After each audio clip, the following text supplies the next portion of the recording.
Morning, everyone. Morning. Good afternoon as well, too. Evening. Everyone else.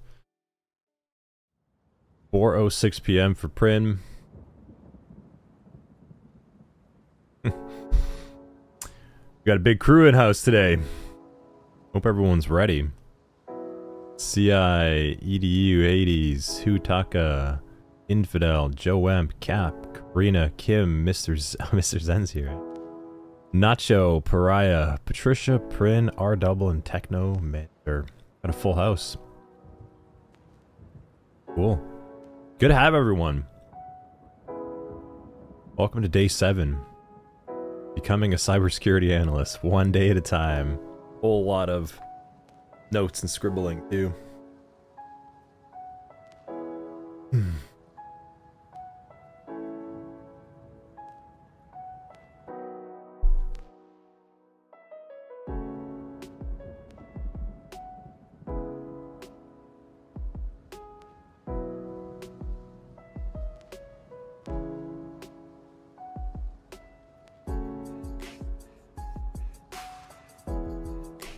Everyone excited to learn more about the internet?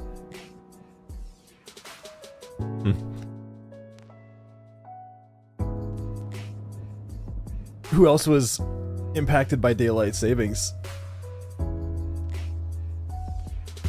I don't know. They always... for one, I'm against it. So, like, I feel off today because of that 1 hour. It makes a difference.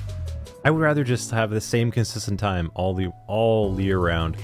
And if it gets darker, it gets darker. It gets brighter, it gets brighter. It's not a big deal. I get it maybe for like the farming side, agriculture perhaps, but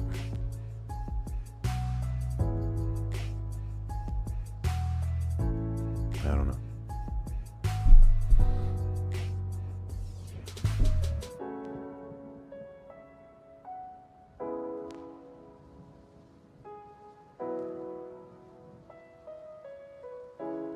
Yeah, the losing the hour is definitely, I would say, the worst one. Gaining an hour doesn't feel too bad, it just throws you off a little bit. But losing time, no one likes to lose time. You lose enough of it as we get older, you know? Kinda want as much back as you can get.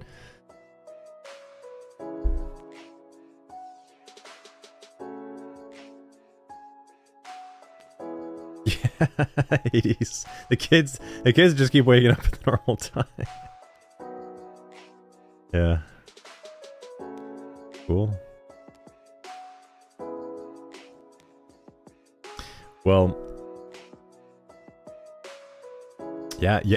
So yesterday was pretty big. We covered a lot yesterday, and I was looking at today, and I was like, damn, there's so much to talk about in networking. So much.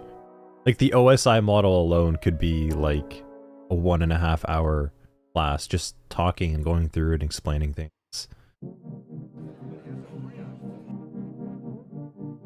So today I've got something fancier prepared for everyone. Found a little notepad type of application over here. Create my own little book. So we're gonna be using this. And the tools seem a little bit better as well, and multiple pages and stuff. So I'm gonna try this out today, because we got a lot more modeling to do and diagramming and process flows. A lot of this is process flowchart modeling.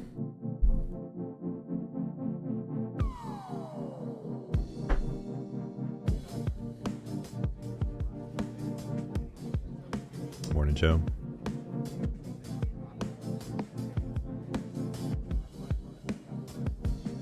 And then what I'll do this afternoon is I'll go through the old images I drew yesterday and then the ones today, and then I'll dump that inside the SOC 100 student chat.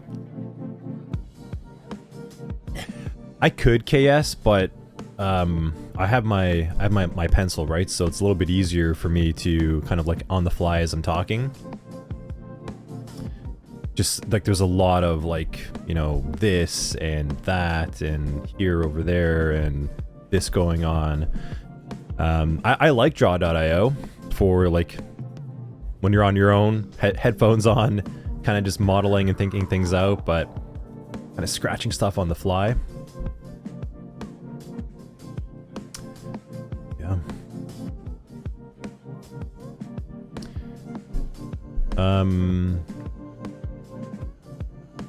Yeah, for sure. See, I think we have some new users from chat. Actually, we do, yeah. Some new people hopping by the stream, it looks like, and seeing the user side.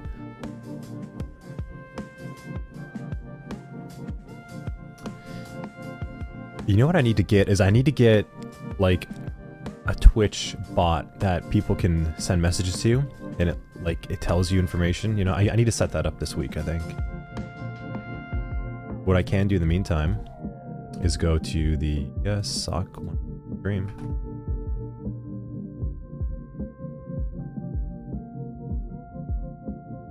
So today we are on the second class of networking.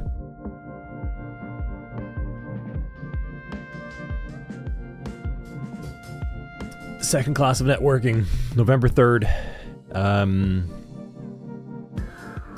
Yesterday's link's not up. It takes like 2-ish days to process. It's still processing. And I did the upload. Upload finished last night, and now YouTube's just processing it since last night until still today. So it's gonna take some time. But we are on day 7. And for those of you that are new here, this is the SOC 100-1 course that we're going through. We're actually going through all of the SOC 100 course series together. We're on SOC 100-1, networking class 2. You can catch the recordings posted over here or on our YouTube. Follow along. So today, what are we going to talk about today? So today we're going to be talking about DNS. We're going to be talking about headers, packets, and frames. We're going to be doing a OSI and DNS walkthrough together, kind of putting all that together. And then we're going to talk a little bit about TCP and UDP, and then IP addressing. And I think the last 2 things after that would be DHCP and network appliances. Yeah, Hades, exactly. Like exclamation mark, YouTube, Discord stream. I need to get that set up. I'll do that for next stream. Get it done through the week.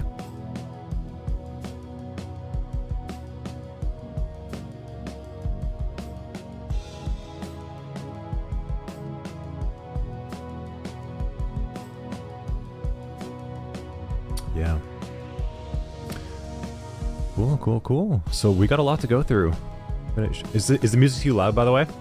Let me know. It seems loud in my ear again.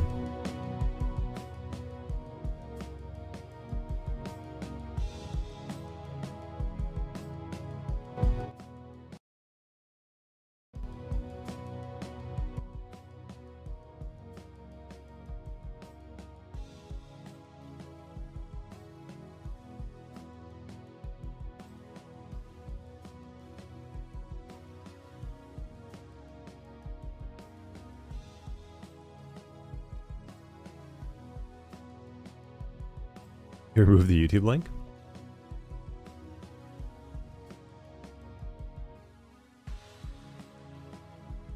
Oh, I think, yeah, so only KS can drop links at this time. He's a VIP. He's a cool guy, does cool things. Otherwise, I can drop links.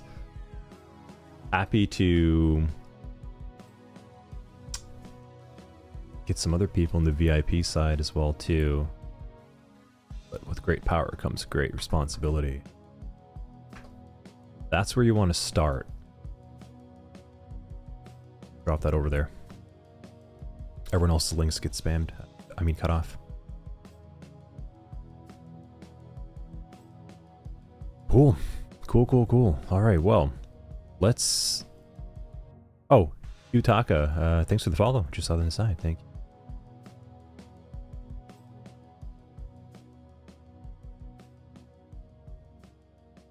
Okay. Thanks, Karina. Thank you. I feel like today should be a day where you're like, you're blasting some school metal, rock, getting through this That's what this kind of days needs to feel like. All right. Let's start going into this stuff. So, because we got a lot of ground to cover.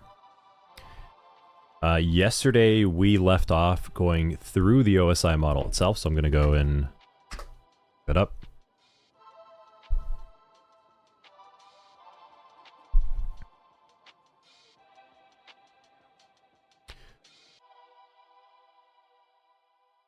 So yesterday we talked about the notion of effectively everything being associated with different layers of this OSI model when it comes to networking. And ADs always connected, disconnected constantly. Appreciate that. Some good networking terminology. I feel like that's what happens.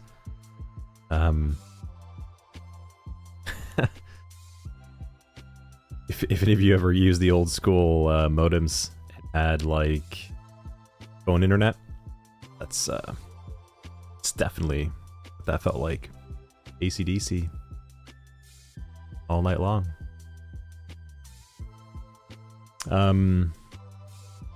Okay, so have any of you ever noticed or maybe worked with an IT technician or the IT department, or you're in IT yourself and you've started to realize that, or like you've called for tech support, or you've taken your laptop in or your PC or something, and it seems almost like methodical when you have a tech support technician. They almost like don't even jump ahead. They're just like very processed, like one thing at a time, kind of ruling things out as they go. This is why. So they have the OSI model like in their head. It's ingrained from lots of experience and lots of pain. Yeah, you try turning it off and on again.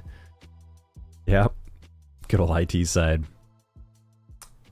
The OSI model is not just a model to refer to when you're trying to learn how data is moving along from your endpoint to another. It's not just for that. It's also meant as a good model for troubleshooting. This is why when a user is talking to you and they're like, you know, when they're saying something like, I can't connect to the web page,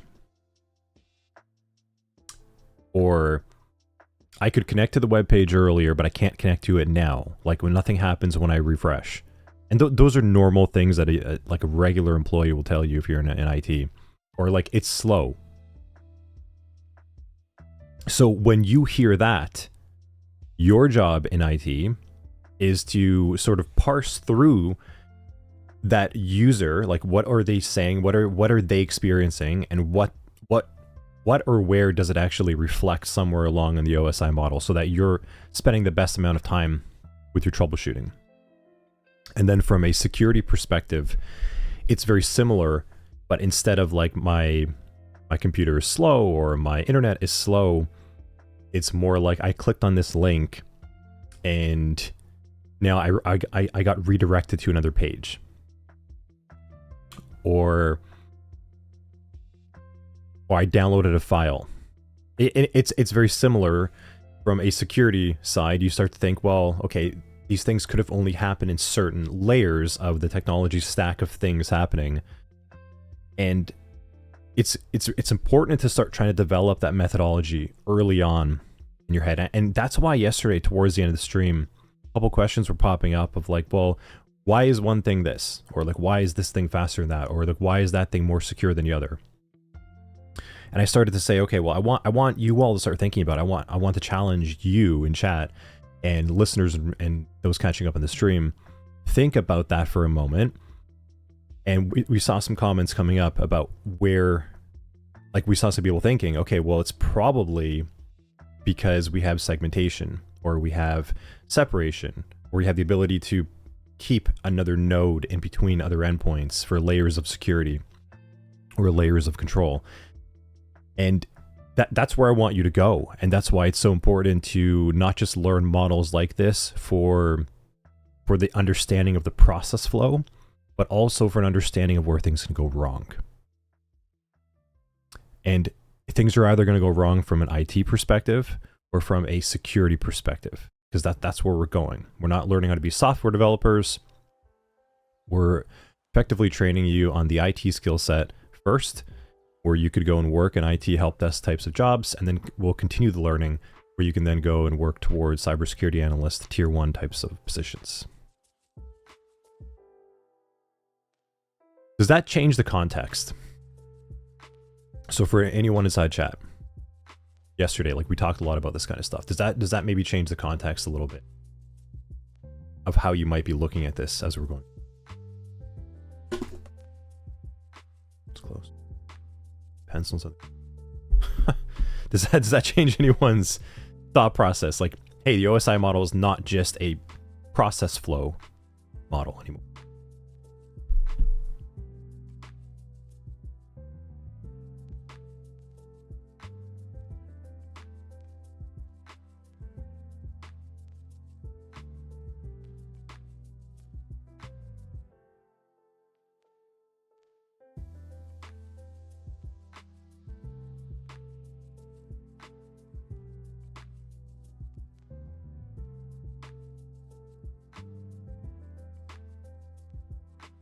Yeah, KS, so building a foundation, adding things onto it. All we're doing. Laying the groundwork, putting bricks on top of it, building things.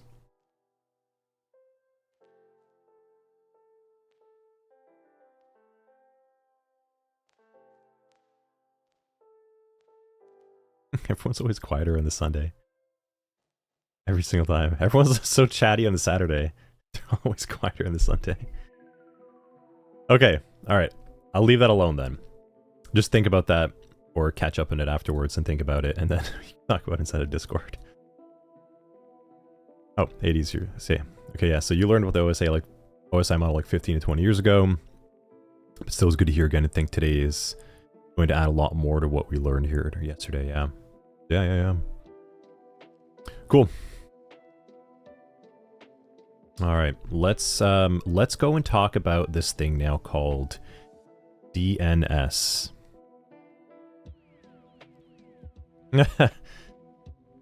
Someone's didn't grab their coffee yet. Yeah. I chugged mine, so like I'm ready to go.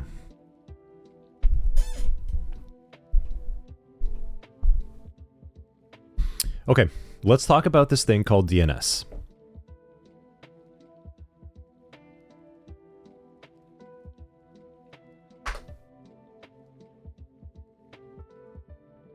It's a good icon for DNS.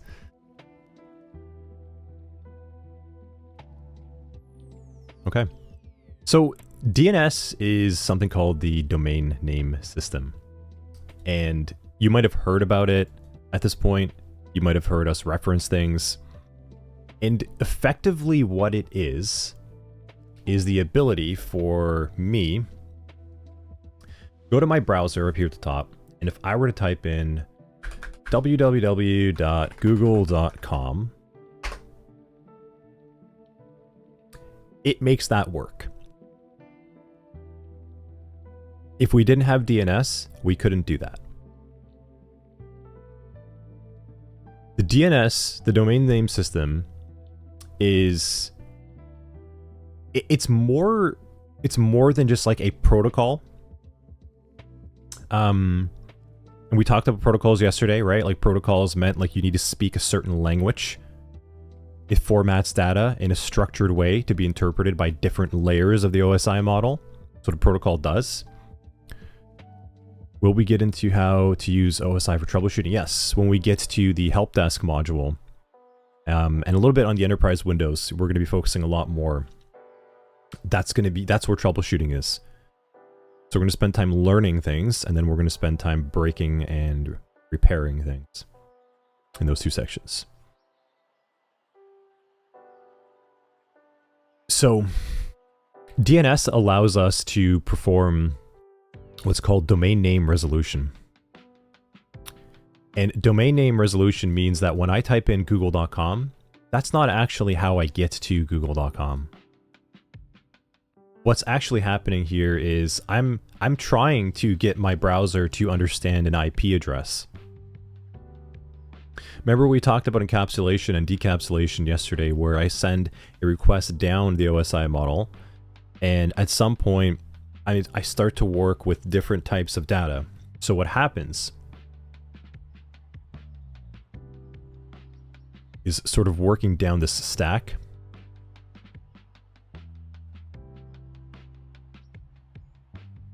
As I start getting from the application layer to the presentation, the session, to the transport, at some point, I need to then say, where is this data going? And when we get to the network layer, we start working with these things called IP addresses. And we talked a little bit about that yesterday, the Internet Protocol. And an IP address is effectively like your home address. Like it's where you actually live. It's your location. It's your location on the network. It's like your house. You know, you have a home address. 123 Springfield Court. That's what your IP address is. It gives your network connection a numerical value. And we as humans have a hard time working with that level of numerical system, because what's actually happening here, and you've seen IP addresses at some point in your time, but what we're actually seeing here is something like 192.168.2.1. That's where I'm trying to go, but we don't memorize that. Morning bearded, by the way. We can't memorize that. There's no way that you're going to memorize all of the possible combinations of IP addresses for all the websites out there.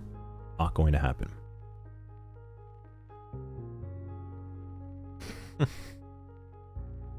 Eric, good morning.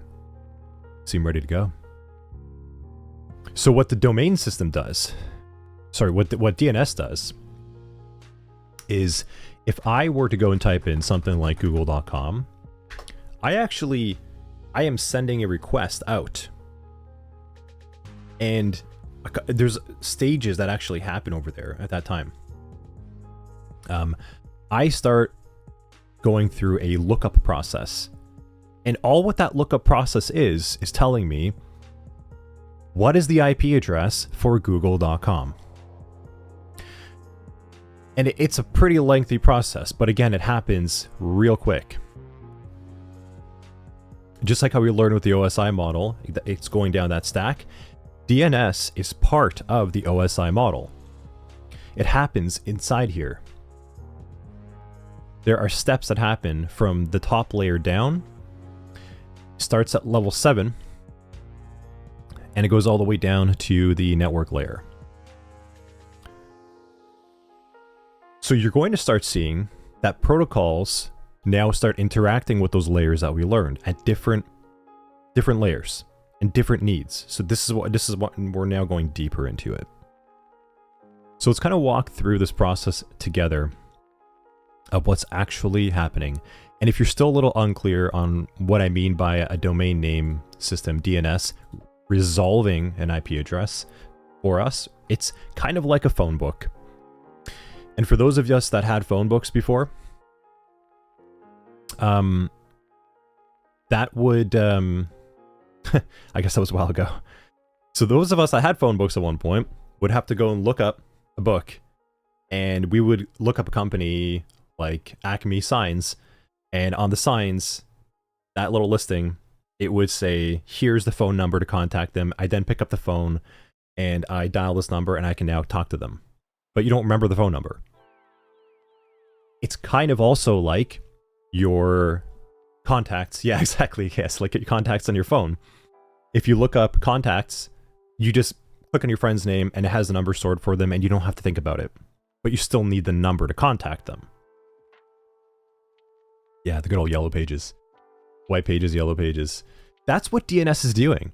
It's saying, put in the name of what we're trying to contact or who, like this business or this brand. And now a lot of things are going to happen in the background. And it's going to give us that IP address for us.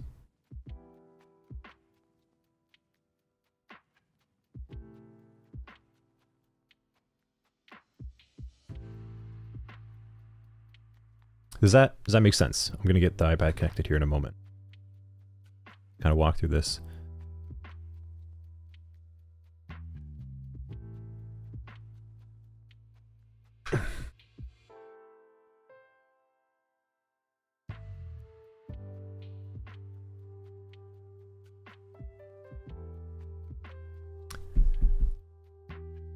Yeah, bearded and Karina again, huh? We used to. I remember that was like we used to talk about that in school, right? It was like, oh, like yeah, I memorize all of your numbers. I used to know all my friends' numbers. What wasn't a problem. So maybe we can. Maybe we don't need DNS. Maybe it's all a lie. Maybe it's one big conspiracy. Maybe we can actually remember all these IP addresses. Maybe. Okay. Prin, so your question over there, would that be a forward lookup? Yeah, so we're going to talk about that. A forward lookup is resolving google.com to its IP address, and a reverse lookup is resolving an IP address to its domain name. So, good stuff. Cool. Okay, so let's get the old iPad hooked up over here. And we want to start doing a little bit of drawing to explain this a little bit. So, screen setup so I can see everyone. Cool. All right. So, what I want to do is kind of break down a couple things for us, first of all, over here.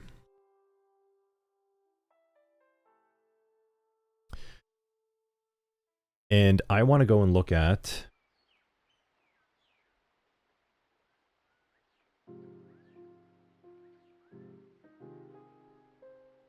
google.com. There is a process of how this actually gets broken down. And it actually works not so much left to right from what you think. So we actually have this section over here. Another section. We don't start left to right in terms of the hierarchy, because DNS is actually a system that kind of works like this almost. It's a hierarchy. We have dot, we have com, and then we have Google, have www, and we have a whole bunch of other stuff on the hierarchy as well. That could be something, it'd be like training.google, like how we have training.leveleffect.com. DNS is actually a hierarchical system. Yeah, fully qualified domain name. FQDN. So what we're trying to figure out is how this gets resolved with DNS, because it's not one long system at once. Like www.google.com is not necessarily a single IP address, like just that in of itself. What we're actually trying to get to is the IP address of Google under the .com. It's called a top level domain. So this is called a TLD. This is called a SLD, a second level domain.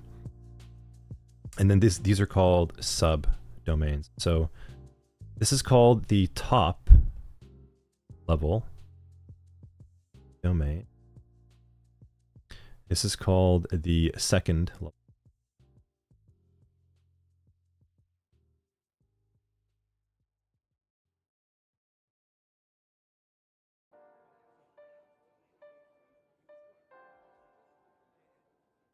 It's called the subdomain.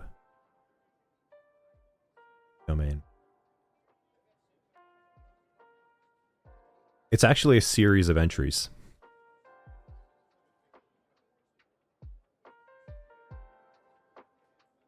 And it works exactly like in that process, if that's sort of like how you're thinking. We need to work in order, going up from left to right. It's not one branch. It's actually going up this hierarchy. to figure out what is actually the full address. And we don't know what the IP address we're looking for until we combine www, Google, and com. They have to be combined together for us to be able to determine the true IP address of what we're looking for. We can't just say, hey, give me Google. Freedom down the inner cybernetic organism. That's right. It'll take over all.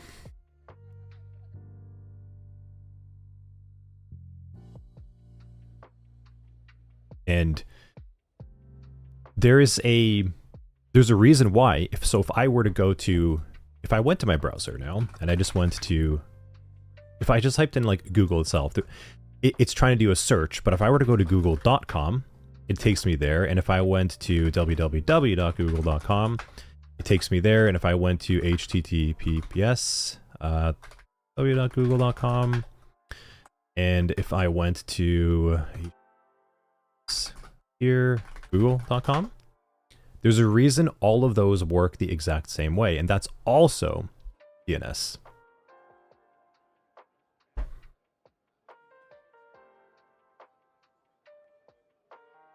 Yeah, you see the iPad good. Wait, the screen is stuck on notes? What do you mean?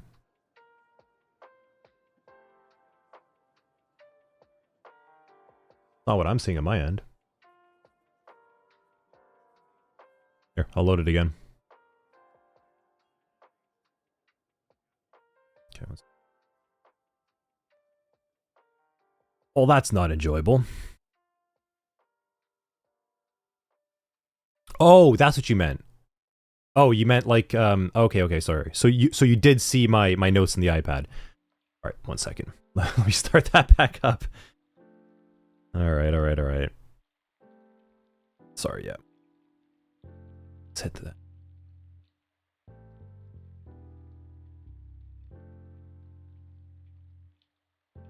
Okay. That's what I meant to do, sorry. Put the chat there so I can actually see you as I'm typing. So if I were to go and type in google.com, like https://google.com, if I were to go and type in google.com, www.google.com, there's a reason why all of that actually works.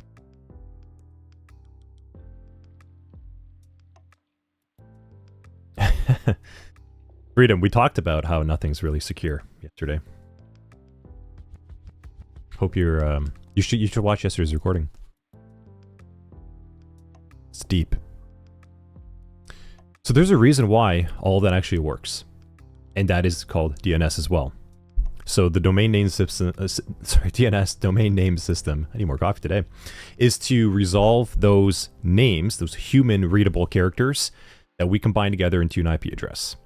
And DNS supports all of that in the process by creating a hierarchical structure of what that system is. Kind of like how we have phone numbers of like 123 555 4455. Like there's a reason why we have things like, you know, this is like your area code, and then this is like your city area, and then this is like the number of possible combinations of people that you could call.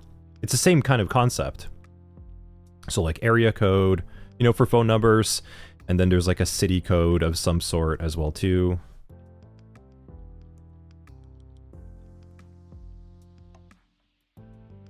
Code, and then whatever this one is. Not actually sure in terms of phone number. But the same kind of concept where it's broken up in a hierarchy type of view.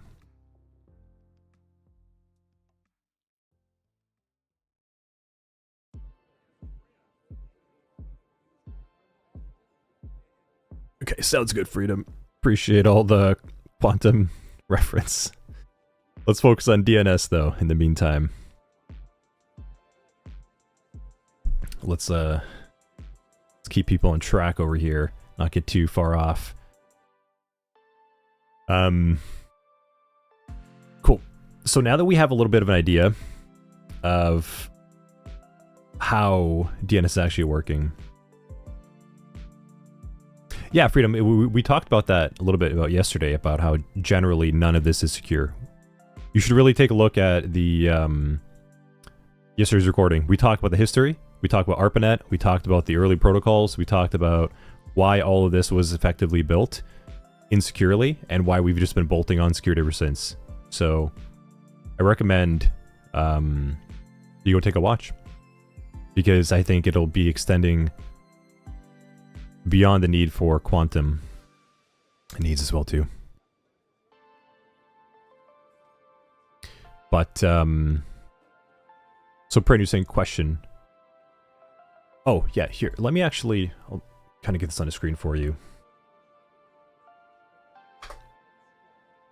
There's always some really good charts that show this better than I can put together as a note for you over here.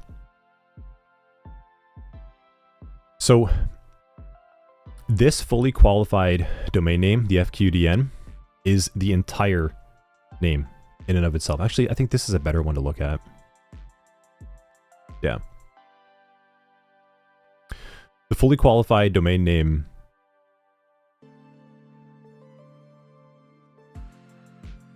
yeah, no, we didn't actually go into that entirely just yet. So this notion of the fully qualified domain name, that's the entire thing. That is the protocol, the subdomain, the domain name, the TLD. That's all of that combined.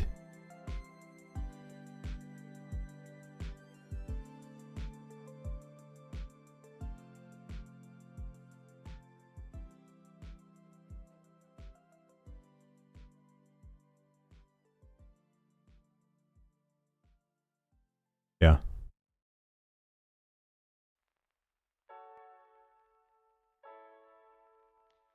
So print, when I'm saying that I'm trying to connect to google.com, if I go to www.google.com, that is the fully qualified domain name.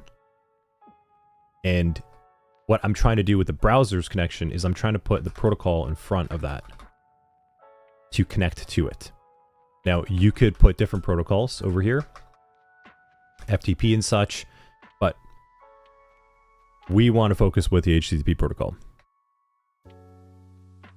So over here, when I say, here, actually, let me hop back in the iPad. This is the fully qualified domain name. Right here, all of this. Let me know if that makes sense.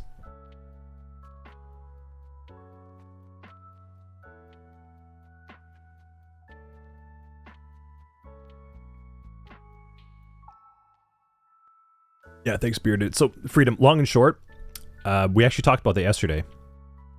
That IP addresses and DNS, all of this actually does have to change.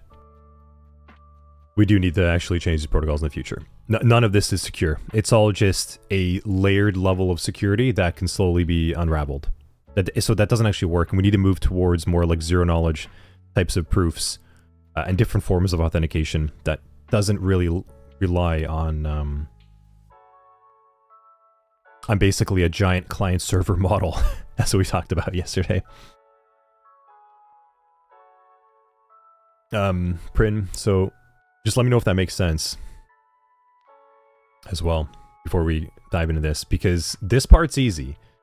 It's going to get a little bit more complex now when we go through this process.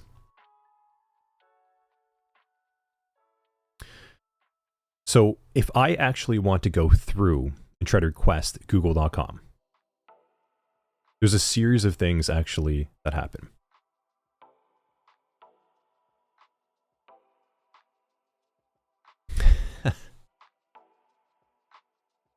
Freedom, sounds good. Let's just save the conjecture for another time. Let's keep on track over here instead of filling up the chat with a lot of the conjecture that you're looking at.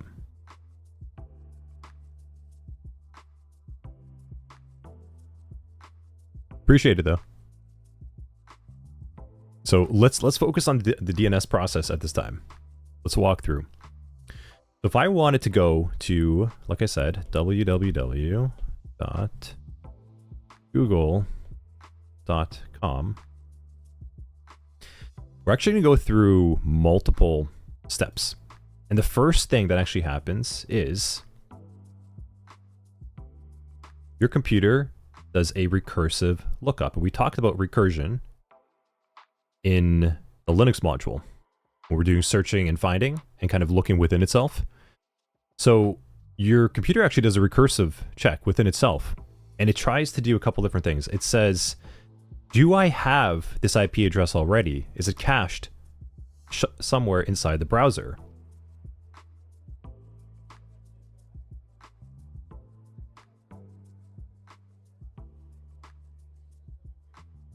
So I need IP. That's kind of what's happening right now. If I were to go to this. Oh, sorry. So, Prin, your question over there was the subdomain, this case. So if I were to try to go to like training.leveleffect.com, instead of the www, that is a subdomain of level effect. And level effect is the second level domain, so that's the SLD. And the top level domain is the .com. And it works in a hierarchy. And there are servers that have to be reached out to get that information.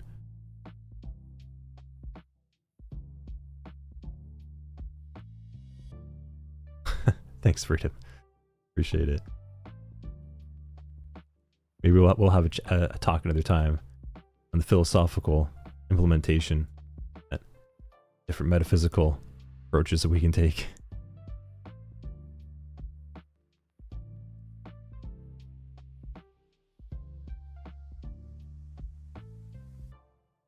So the first step, number one, like I said, is local.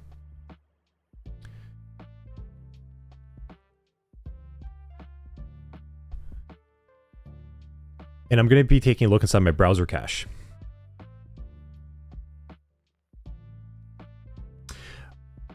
Eric with the K. No, you could have many subdomains under one sublevel domain. So I could have learning.leveleffect, I could have training.leveleffect, I could have I could have student portal.leveleffect, I could have courses.leveleffect, I could have a ton of subdomains underneath one second level domain of level effect. So it's one second level domain and then many sub-level domain. Just like .com. .com is the TLD, the top level domain. .com can have google.com, leveleffect.com,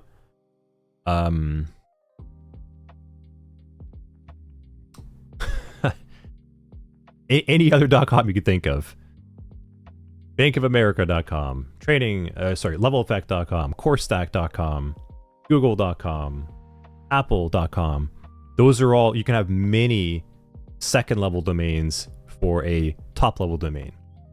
And that's why, actually, that's actually why people fight so hard for when they're like, oh, I want a .com address. Because there's only going to be one leveleffect.com address.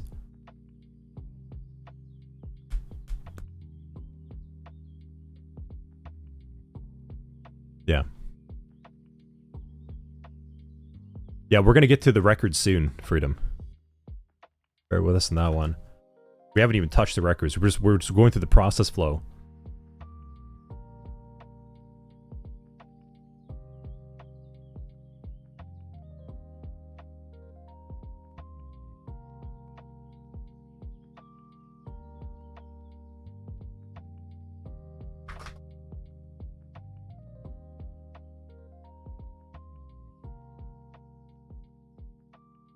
Yeah.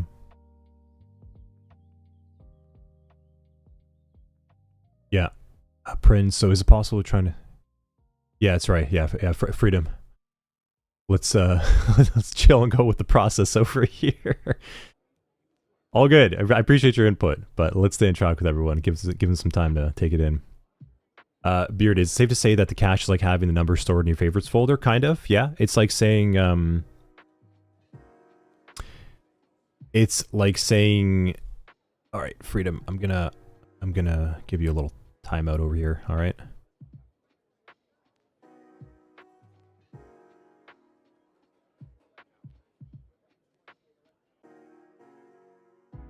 Okay. Oh, geez, it actually supposed to be just a timeout. It looked like it wiped the entire messages. I apologize for that, man. So yeah, Bearded, it's like saying that the cache is kind of like your immediate information that you might have on hand. I wouldn't say like your favorites folder. I would say maybe like I don't have paper in front of me, so I'm just gonna hold up a receipt, but imagine I had a number scribbled down on this receipt. That's what I would look at first. And that's what you would do as a human. Instead of going to your phone book.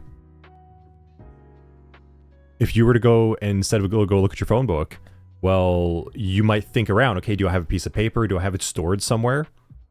Is it ready offhand? Like, is it scribbled down on a post-it, on a piece of paper, on a receipt? That's kind of what your computer would do. Is it says, is it stored locally? Do I have it readily on hand?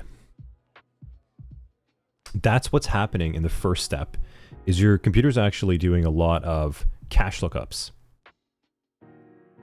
And there's a couple different ways that it does that. It looks inside of the browser.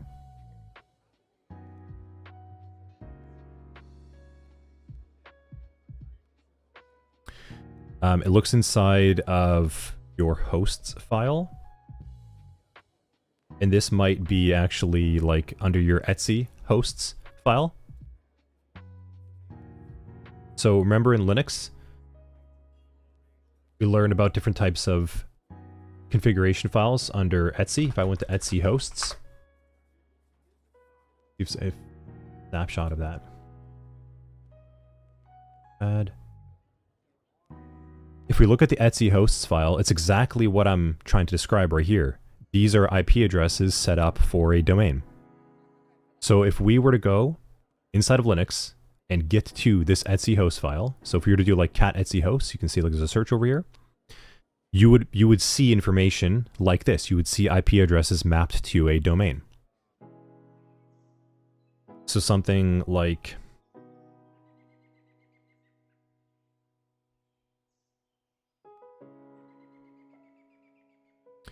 the format would be like IP domain. And then there may be different areas where you have this stored elsewhere. It could be cached in your OS. So if I were to go to do something like IP config, yeah, you can see it right there, right? Like IP config flush DNS. So like the IP config actually has an ability to flush your local operating system's store of DNS cache.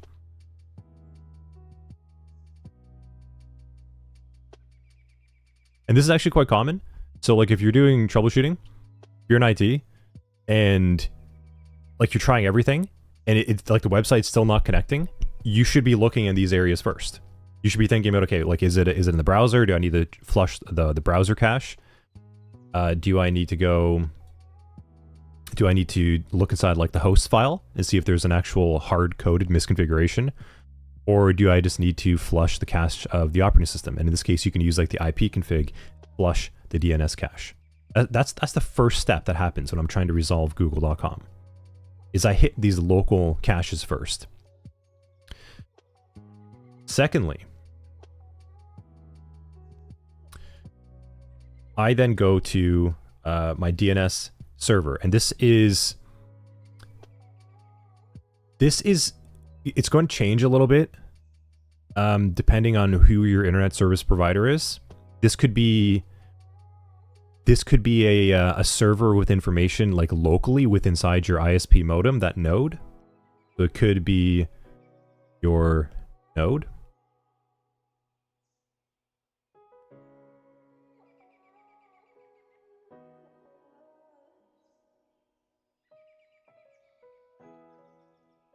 kind of go through there first. So like maybe is it like a local network that you actually have it listed down?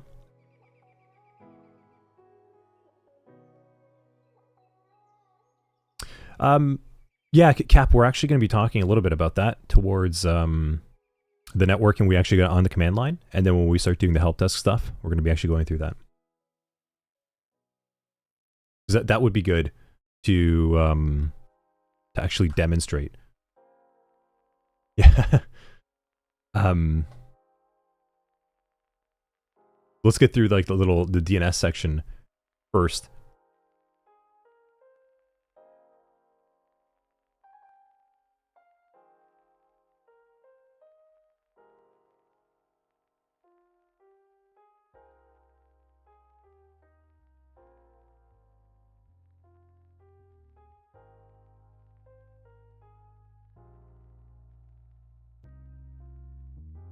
So Eric's asking, yeah, thanks, KS. Exactly it.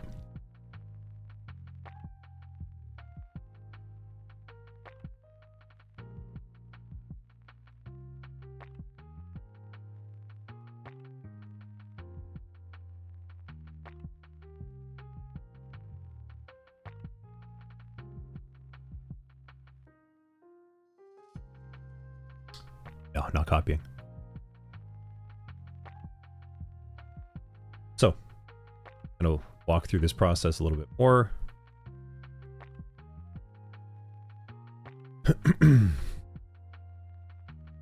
We're then going to be going over to the next level of the DNS server itself. And there are a lot of great models. Like I'm going to take notes as I go, but just to kind of show you this, like DNS lookup.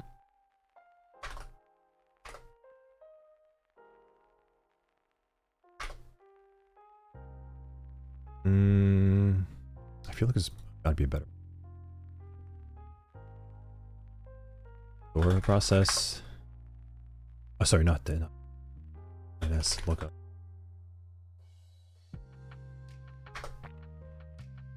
There were some really bad models out there.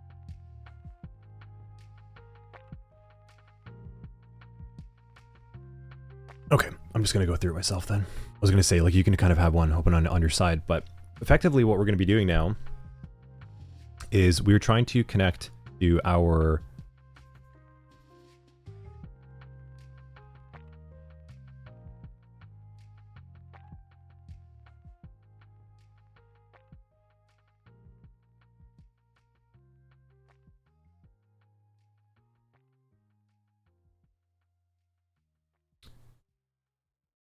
How would you define the parts after the www? Yeah, so after the www, Eric, we'd have Google. That'd be the second level domain. And then we'd have .com. That's the top level domain. And it works as a hierarchy. As you can see on the top right side.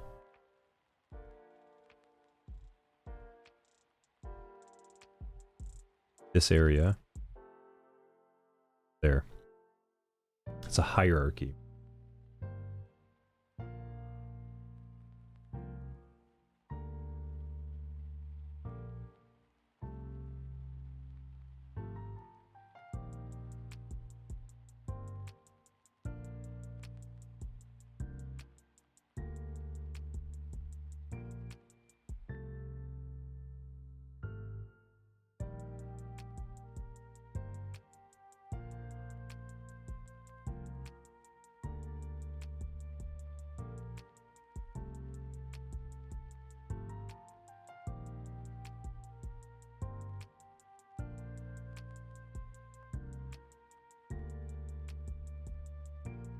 Yes, there we go. Okay, there is. Thought so. There's a little presenter thing.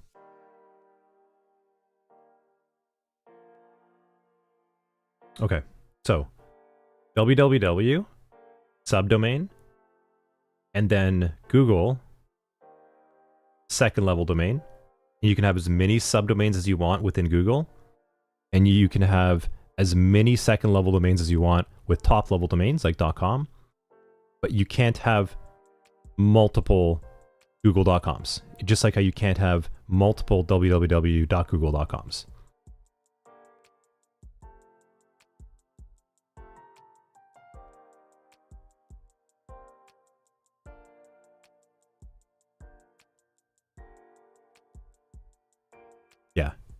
TLD is just the .com portion.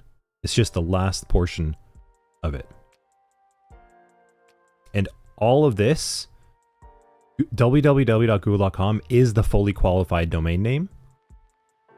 And it's made up of subdomains of a second level domain from a top level domain. Like we could have www.google.tv, we could have www.google.org, etc. But only one of those each. And we can have training.google.com, learning.google.com. You could even have www.learning.google.com if you really want it. You can keep on going further with the subdomains. We're going to learn about how that actually works, with DNS records.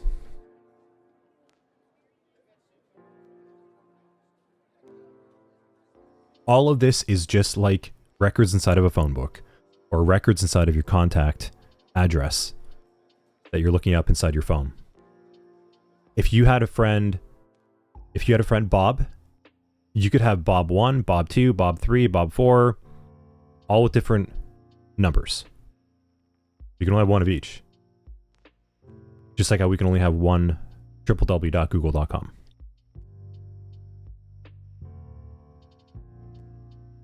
Now, you could have Bob with multiple numbers. You could put multiple numbers inside of Bob's contact inside your phone. You can do that as well. IP addresses.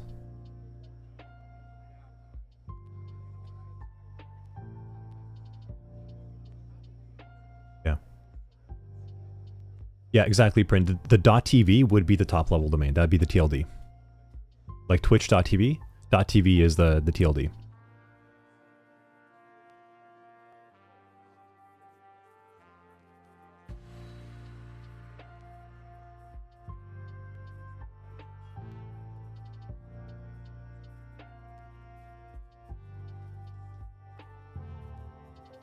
So Eric, what you're asking for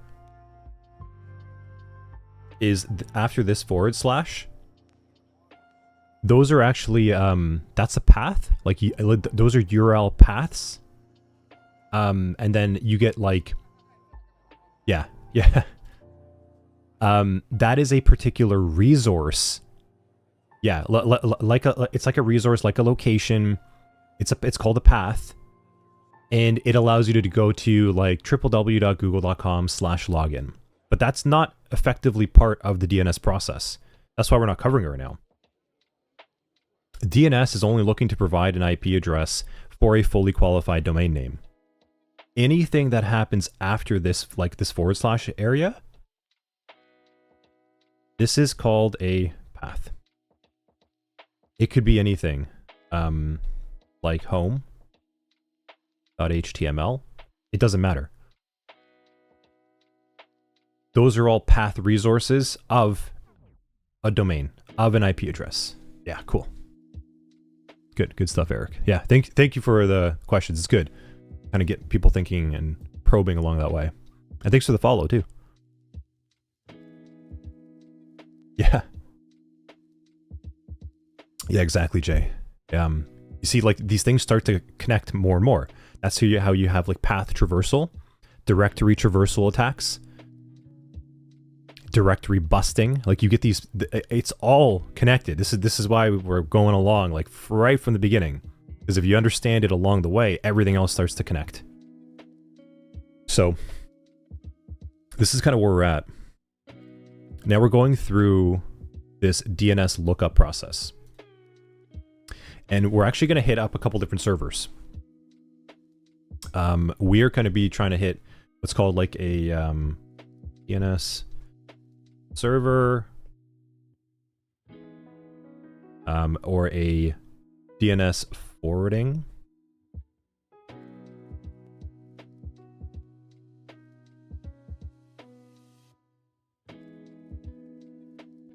Lookup server. And this may very well have the answer for you, like, right now. Like, at this point, we might actually have the IP address might be recoverable at this point.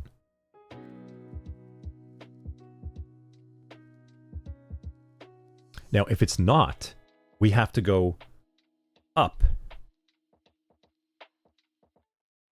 at who owns or who knows this information. So remember, that's a subdomain of google.com. So what we're looking for is effectively who has the information for google.com. Now, our ISP, our internet service provider, might have that information readily for us, but if it doesn't, it actually has to keep going up the chain and looking for servers up that hierarchy. So remember how I said how we have a second level domain and top level domain? Well, we're looking to see there's a server somewhere along the way. It'll keep going up until we hit the root server. The root server is the one at the top. And all we're doing is looking up different servers along this process through our internet service provider's connections to see who has this. There are many servers along the way, but generally they kind of follow this chain. We have DNS lookup servers, DNS forwarding servers. We have TLD DNS servers.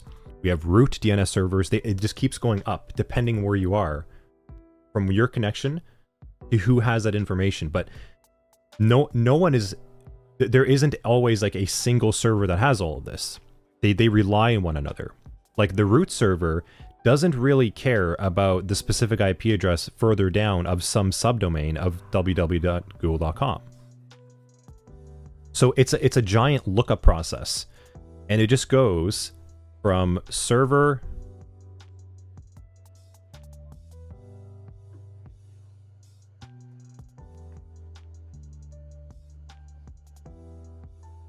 to server at this point.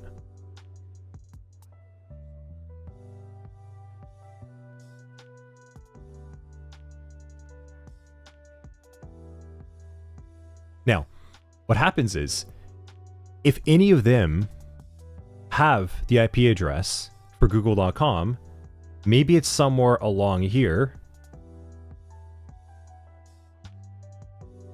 Okay. Maybe the third server along the way before it even hits like the root server at the end. Maybe that has the IP address. And if it does, fantastic. It'll send you that information. Now, if it doesn't, sorry, this is actually still part of 2. So it's kind of a tiered stage at this point. Like I said, it starts with your ISP modem at home, like the actual box you have connected to the wall. And then it goes to your ISP servers that have DNS information. You might have heard something like Cloudflare. It's going to connect to those immediate servers. And if it doesn't, it works up all along. There's a business enterprise of DNS servers managed at the nation level and international level of these DNS servers that contain information for the world's internet. And it just goes up this chain, kind of like how we learned about like how the internet connections work from like a LAN, MAN, and a WAN. It goes further and further along that until it finds a server that has that IP address, and it sends it back to your host. And all of this is happening at the OSI layers. So OSI model. This is all happening within the first 3 layers at this point. 3, 2, and 1. And we're looking, because remember, whoops. I didn't mean to pin that. There we go. Yeah, you should be seeing the iPad still. I'm explaining, like kind of visualizing. So we're going up this whole path. On layers 3, 2, and 1. We're going through signals, we're going through MAC addresses and IP addresses. And we're going to learn a little bit more about the MAC and IP address soon. So it's going 1, 2, 3, 3, 2, 1, 1, 2, 3, 1, 2, 3. It's kind of just like going up this OSI model over and over and over again. So from you, it is going down, goes up to 1, 2, 3, IP, MAC, physical. And it just keeps on doing that until someone here has the IP address. If any of those servers have it, great. But if they don't, they have what's called another DNS server, and this one's a pretty important one. We have the authoritative.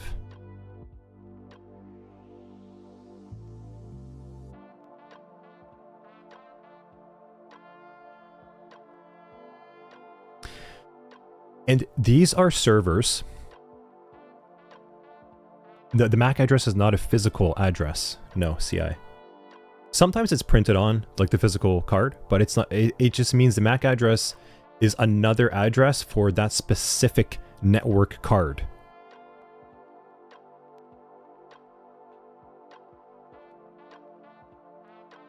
So what happens now is if none of these servers, and these servers consist of, like I said, just regular, they might be called DNS lookup forwarders. They'll also be called like TLD servers, and then root.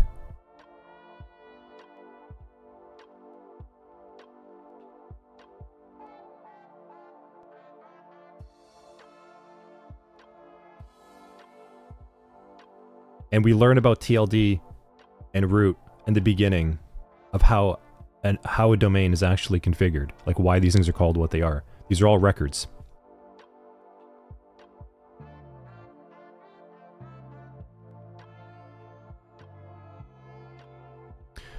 So finally, if none of them have that information, then we hit what's called the authoritative DNS server. And this is another specific type of server that is just holding, it's just holding information, well, for multiple domains, but it's going to be holding, it's more of like a trusted source. And this is where we're going to be getting into DNS records at this point. We have these things called like A records and quad A and others, and we're going to get more of that soon. But these will finally have like an IP address for Google. This is IPv4, or we're going to get into IPv6, which we are not going to get into right now.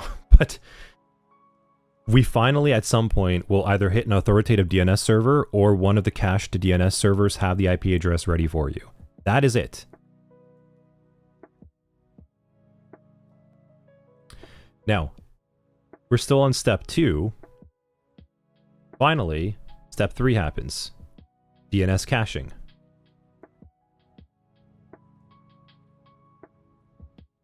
I wonder if, does that actually have... Yeah, DNS cached. Okay, so your computer, your browser, there, make this more detailed for you.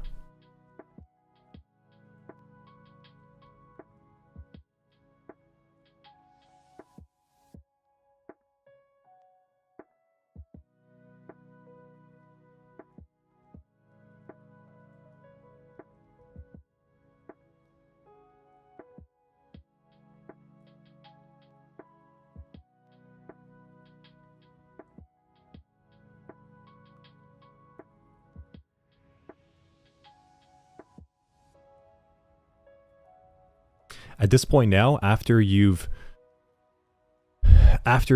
received the IP address, your PC, your browser, your ISP, all of them are going to cache this information for you. And this is where I think the question was up a little bit earlier on, like how, like where, like when we run like an IP config flush DNS command, what's actually happening here is your computer is storing this DNS information in memory.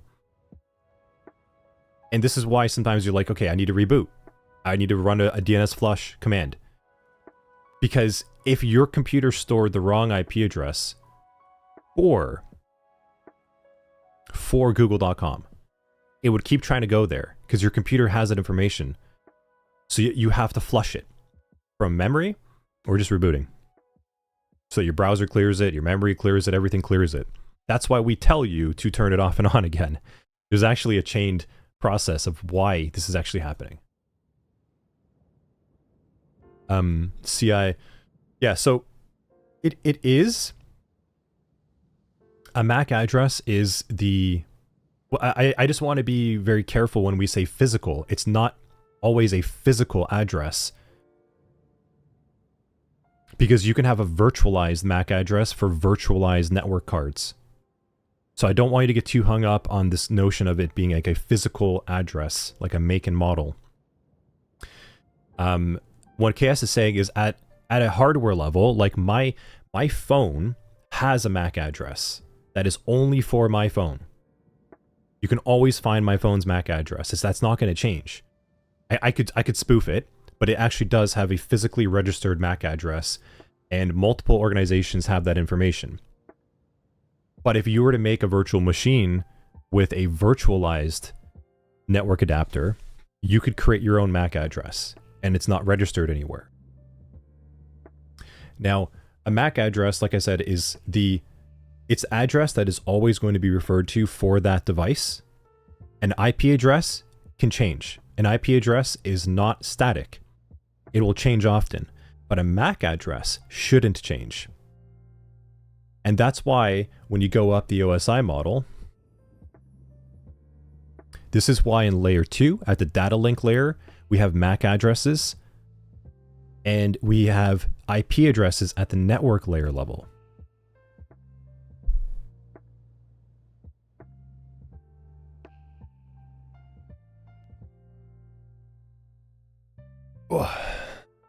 And it's faster because a MAC address, you can store it, you can get that information, and it's easier to contact people that way. An IP address requires this. It requires, and there's actually DNS involved at times with this, and you can see there's a lot of overhead in this process that I'm talking about. This is why when we learn about like switches and things, you'll realize that there's a need for different types of recognition by IP address or by MAC.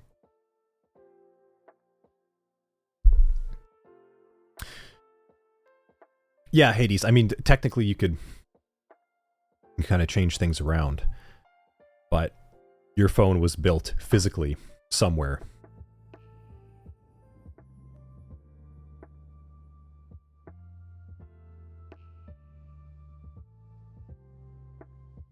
Yeah, exactly like Eric's saying to you, Prin. It's just when there's a conflict, and that could happen for a number of reasons. Example, say your computer had the IP address for Google cached from like 3 days ago, and like you lost internet.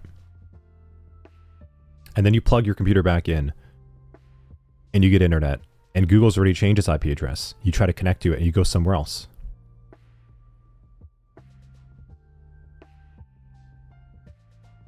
Because remember the lookup process? We start, here, I'll bring the iPad back up. We start local.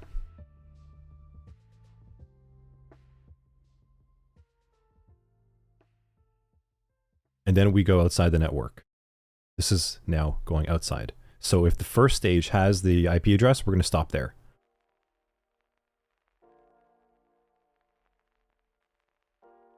So this is an important process to understand.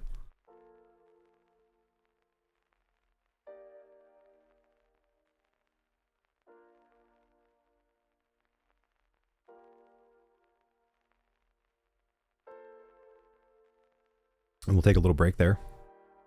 I'm back. Because now we can start talking a little bit about records. But that's effectively how DNS works. Is it's just trying to find who has the IP address for the domain that you're requesting.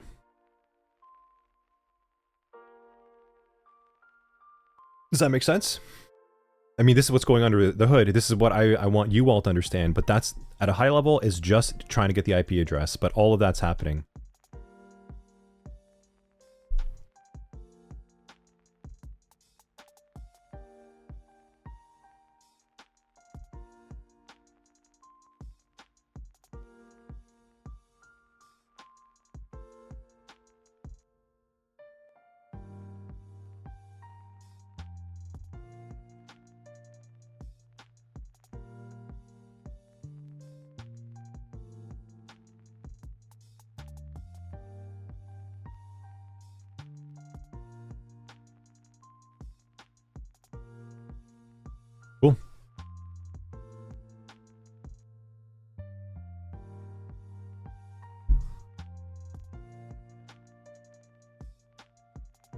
Mr. Meeseeks, yeah.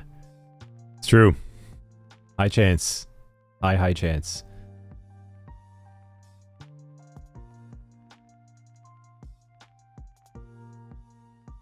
You want to go over page 1 over here?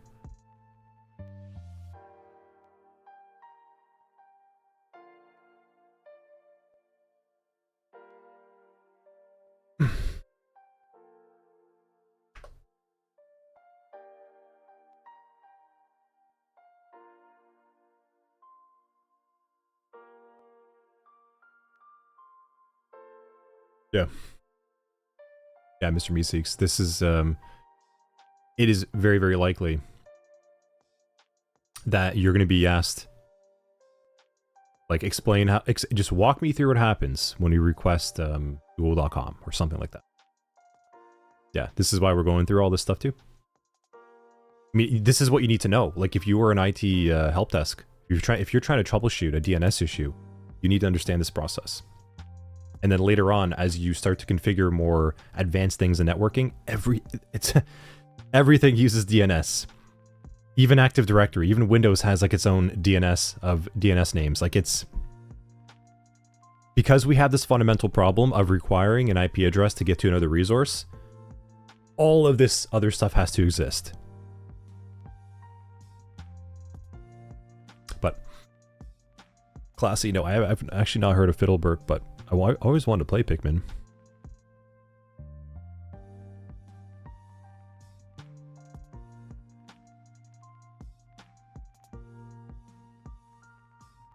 Karina, we will.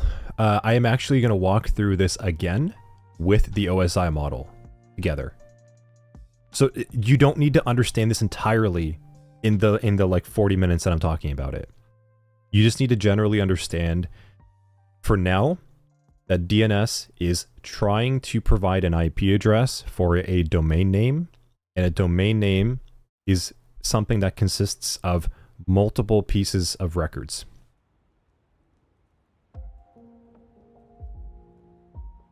Which is a subdomain, a second level domain, and a TLD, or which is a top level domain. When you are trying to request a fully qualified domain name, you need DNS, because you're actually trying to reach the IP address of it. That's the high level. And yes, as we're saying, we're going to talk more and more about it, and it'll get more and more reinforced. But it is a 3-step process. Local DNS servers, and then authoritative DNS servers. And then finally that information is cached afterwards for future needs. Okay, I'll be back.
Right.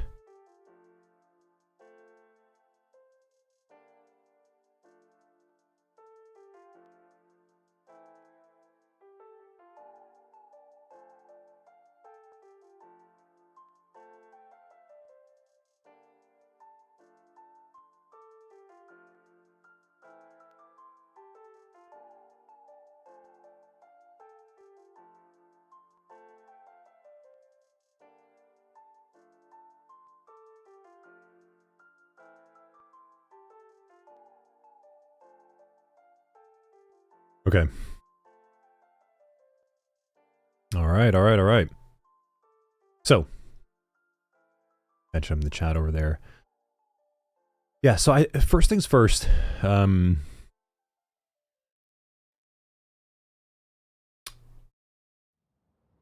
first we just need to sort of talk about all of this stuff. And then you'll be doing, that's kind of what I see some chat going on with the labs. Once you actually start doing the work with the labs, it makes it stick a lot more. But because you've seen it first, you'll be like, oh, that's why. Oh, that's why. Like, the problem with this portion of DNS is you can't see it.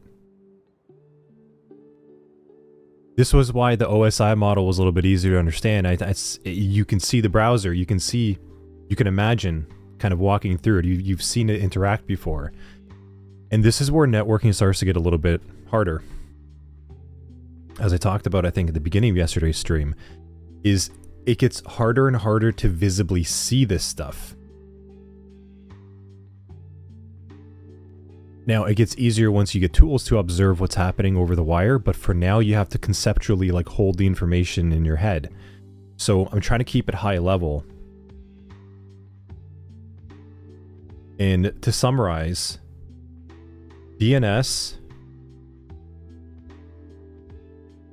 provides IP.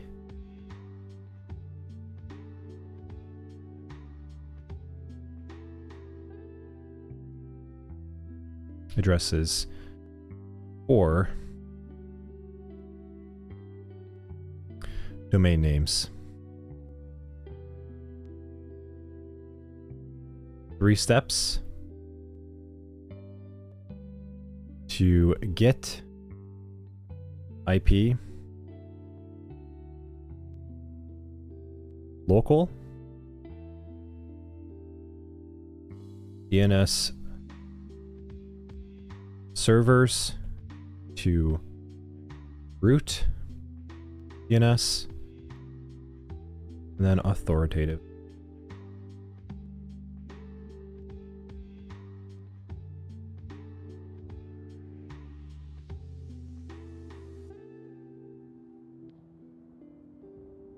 IP is now cached.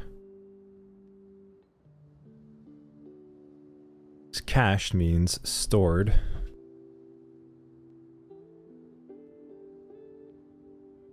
in memory.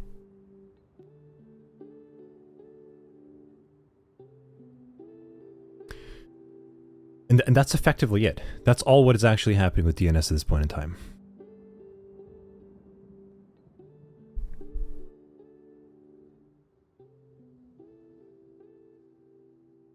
Does that kind of clear a little bit up more as well too?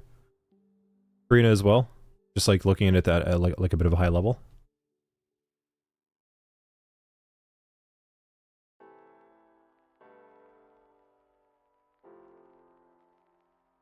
Yeah, cool. Good. That's all what's happening.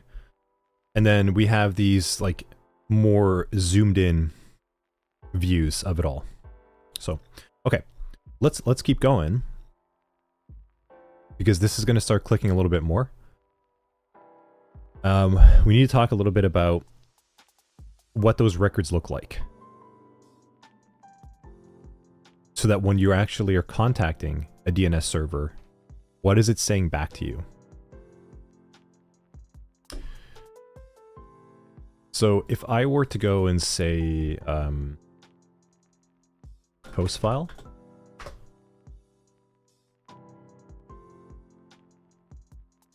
like this is inside Windows. For all of you with Windows right now, you can go at home and take a look at this. It's inside of your Windows host file.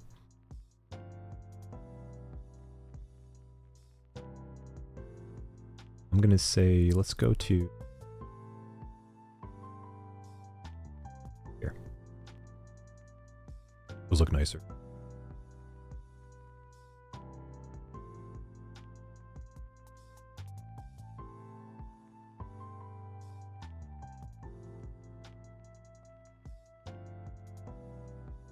CI, yeah, we did. So DNS servers are just servers that store this information that I'm showing you right now. This. They're just servers outside of your LAN, and they are hosted by companies and nations, and they host this. So that if I was trying to contact like name1.xyz.aus-sentry.com, some server would have the IP address. It's actually not this simplified though, Jay. We're about to get into, and it's going to get a little bit more complex. But effectively, yes, in terms of the DNS server chain, you're just contacting a chain of DNS servers. So like,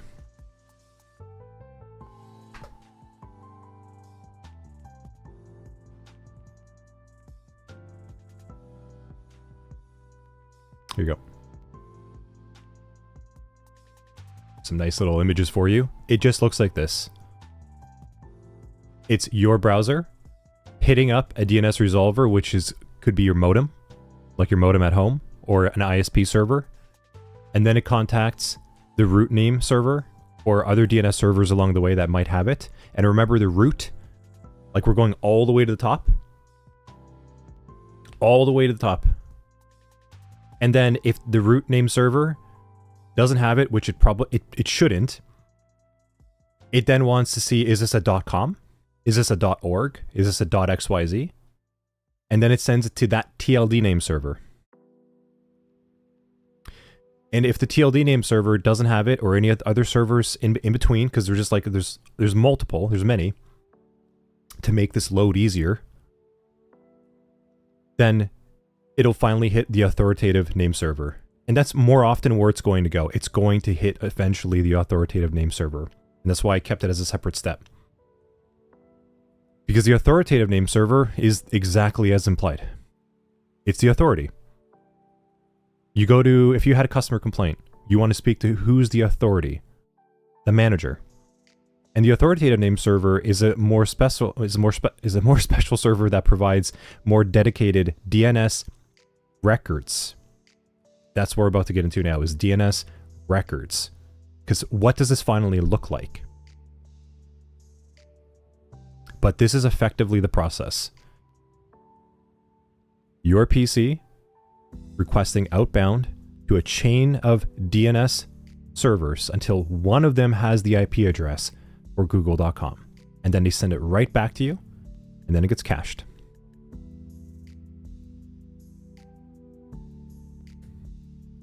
That's it. That's it. That's it. That's it.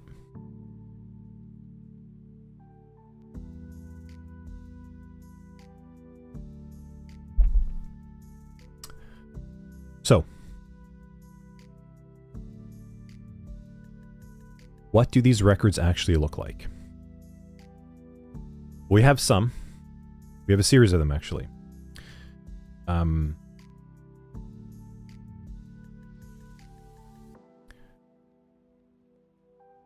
DNS.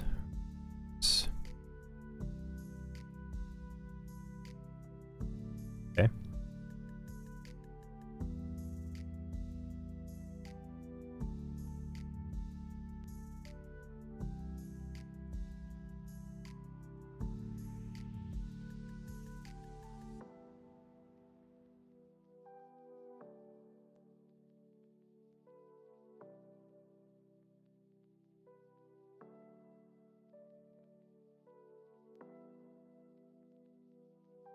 What do they look like? We have a series of them. The more common ones would be, there's A, quad A, NS, so name servers. These are common records. I'm going to show you them briefly here. Google.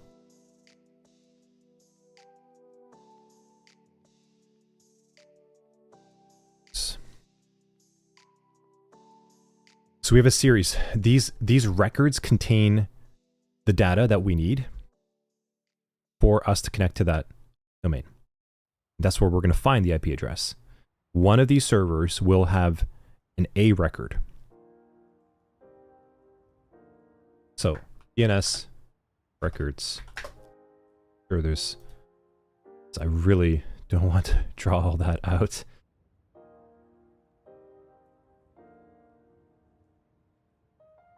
I wish someone has like an example.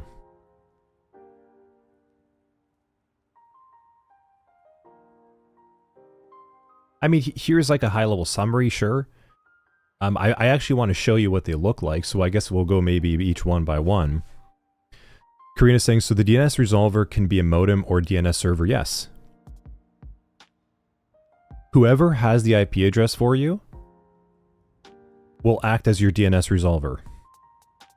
The DNS resolver is a role. A DNS server holds these records.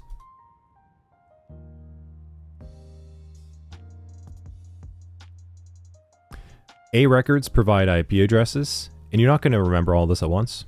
You just need to remember that there are multiple records. The most important one you need to know right now are A records. Arguably, you need to know actually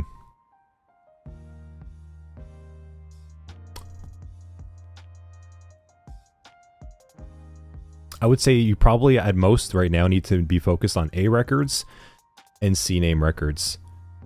Possibly SOA for now. And then you'll learn more and more and more. The A record, let's see if Cloudflare's got some nice. Yes, perfect. Okay. It's actually not that great.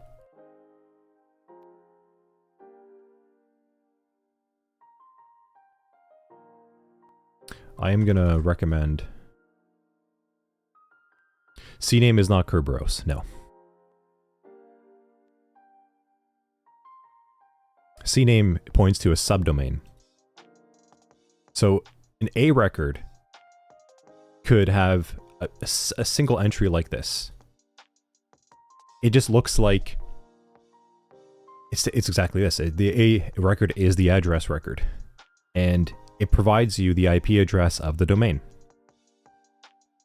It also has this concept of something called TTL, and you're going to see a lot of TTL. This is called time to live. Like, how long is this record valid?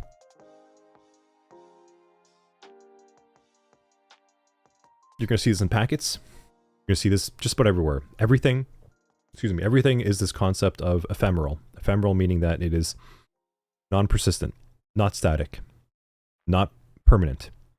It has to refresh. Because if we were to try to store everything all the time, we'd run out of space. So computers make good usage of that.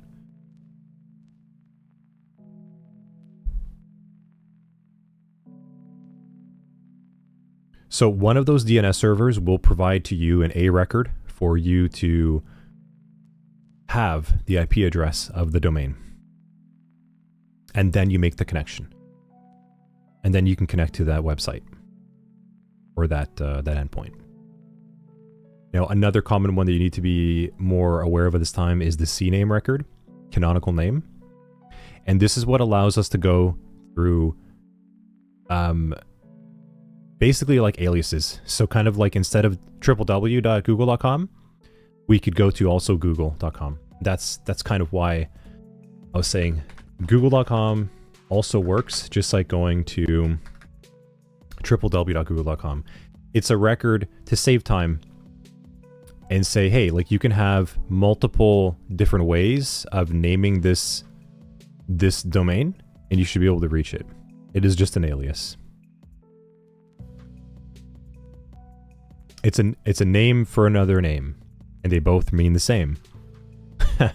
Not trying to rhyme there, but that's effectively what an alias is. If you were to go to google.com or www.google.com, it would point you to the right IP address. And yes, KS, if any of these records break somewhere or they expire or you have the wrong one, nothing works. Nothing. It all shuts down. Everything shuts down.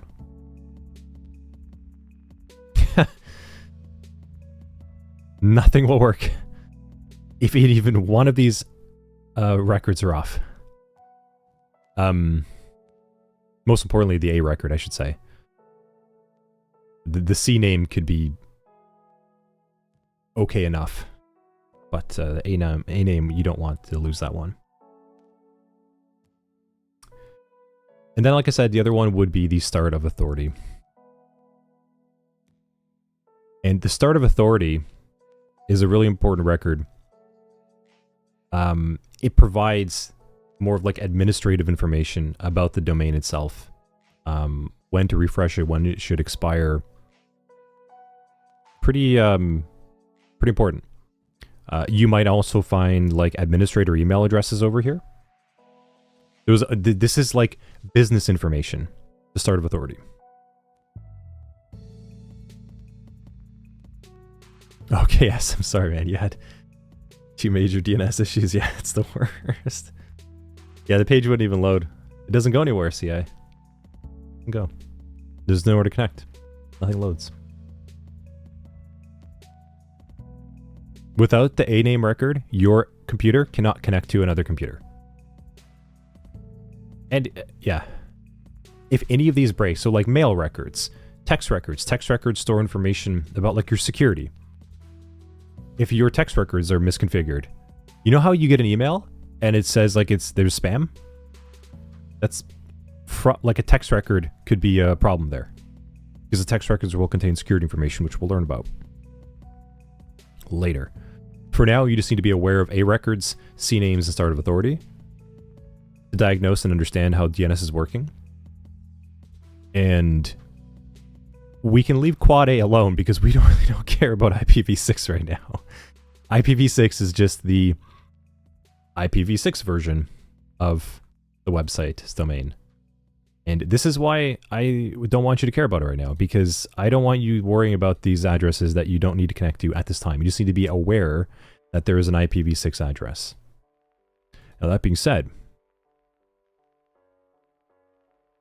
just be aware that there is an IPv6 address, because I can tell you from experience that sometimes an IPv6 address will try to override and conflict with an IPv4 address.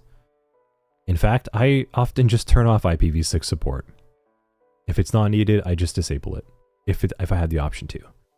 So you just need to be aware of these things, so again, you can work through that troubleshooting process.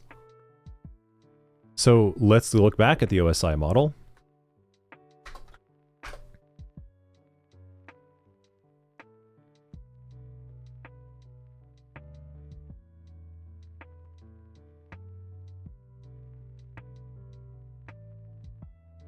If we cannot connect to another website and nothing loads, there's a high likelihood we have a problem with somewhere between layers 1, 2, and 3, and a high likelihood that there's a DNS issue. Maybe a DNS record is not working. Maybe you have the old expired one. Maybe you have the wrong IP address. Something's wrong. Like, this is why you need to sort of reinforce and learn that information. Now, just be aware at this time that there are DNS records provided by DNS servers to allow your computer to connect to other computers and servers. Because nothing connects by a domain name. It all connects by an IP address. If you look at the OSI model, there is nothing here suggesting that you can connect to something by a domain name. You connect to things by their MAC address at the data link layer, or the network layer at the IP address layer. Sorry, with their IP address. There's 2 addresses to connect to other endpoints: MAC and IP. That's it. DNS allows us to put human-readable names to IPs, and that's about it. Not MAC addresses. Does that make sense?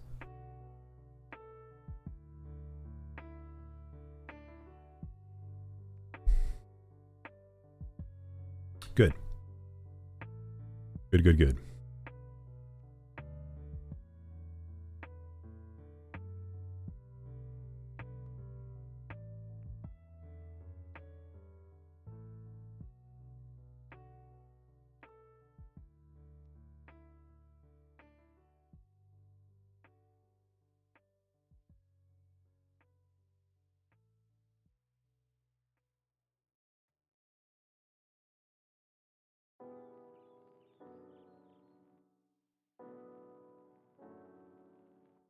Yeah, I'll kind of pause here for a moment. Just sure. And if not, all good.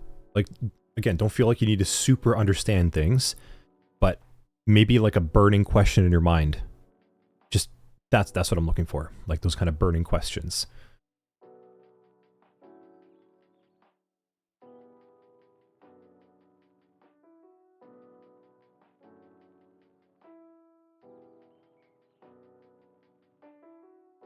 Oh, fair enough. I actually, yeah.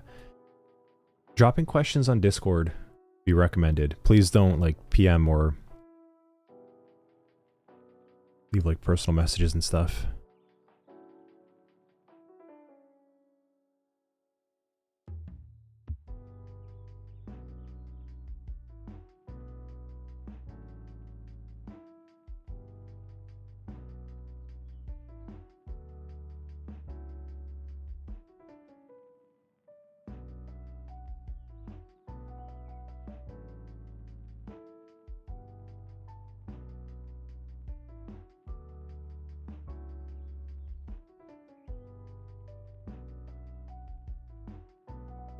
Okay, let's move on slowly. Let's go, and what we're going to do now is we're actually going to walk through the OSI model in action with DNS and text records along the way. Why aren't we actually encrypting DNS responses? Well, we can.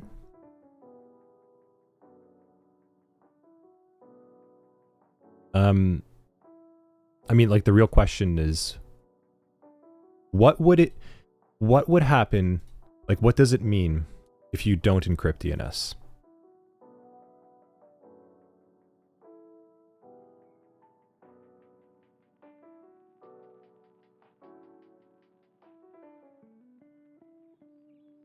Yeah.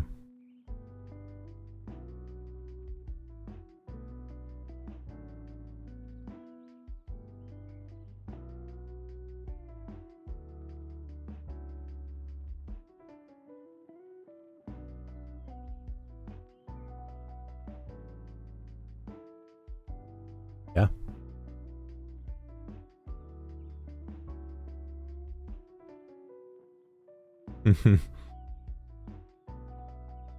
This is why we're going to learn about something later in cryptography called certificates.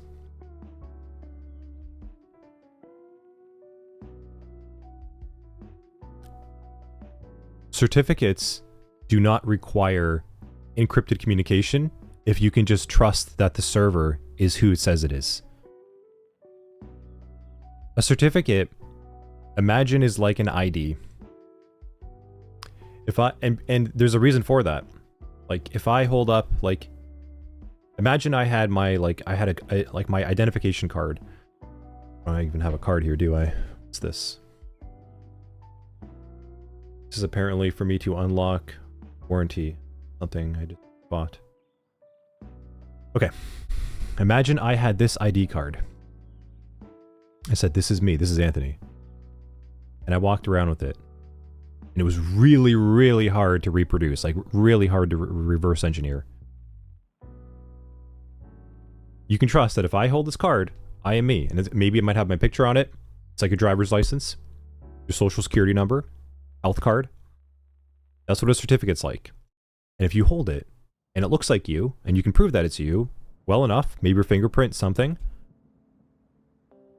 then whatever I tell you that you need to know from me, you can trust that you're getting the right information.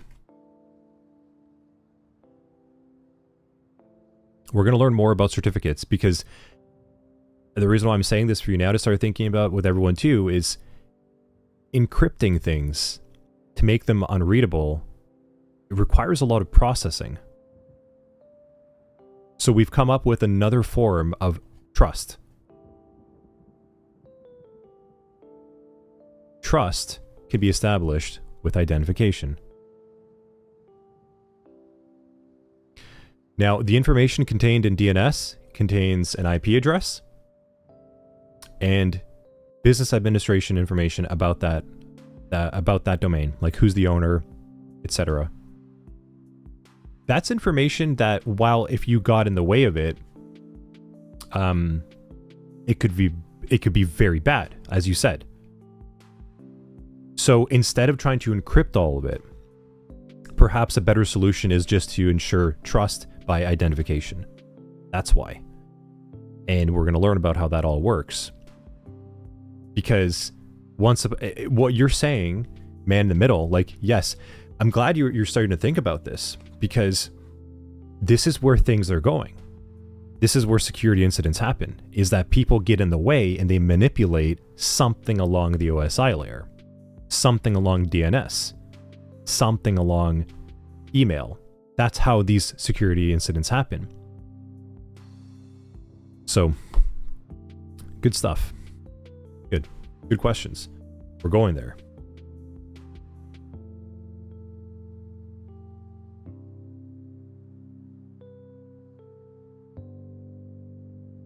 Yeah, it is. It is, Jay. It requires a lot of processing, and the problem... Remember when I said that the internet was built for a limited amount of users? So to make all of this work, we have to have a lot of temporary information that refreshes and changes, like IP addresses. There aren't enough to go around, so we have a lot of complex processes to provide IP addresses and refresh and change them around so that someone else can use them, kind of like a library system. And in order for that to all work, you have to just allow things to expire and then provide them again. And to add encryption to all of that, constantly expiring, even worse. Yes, key storage, there's a lot of overhead. So certificates help with that, and we're going to get well into that later. Just know for now that a certificate's like an ID, and it allows us to trust one another to save a lot of that time. And if you really want to make it stick, how hard was it for you to get like your driver's license or your passport? And if have any of you lost it? Or have any of you had to update like your things, like take a new photo, go to the process and everything? That process, like in your real life, is a lot of time and work.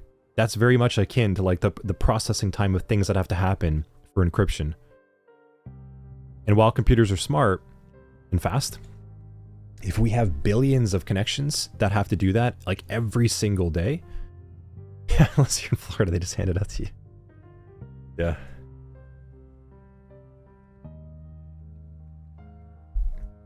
Oh man, networking. There's so much to this. It's crazy. Okay. Everything depends on trust, Jay. Everything depends on trust. And who you trust. If I trust you and you trust someone else, how much should I trust them? Etc. We're going to get into all that stuff. You shouldn't trust DNS servers. This is why in security we have the mindset of trust but wait, I'll type it up. Trust but verify. That's why we have that in security. Trust but verify. You still got to check, just to be sure. A quick check. That's why we have certificates. But cool. Alrighty. I think we generally get the gist of DNS and that there are records that exist that provide the information we need. So let's actually walk through now together. let's go through.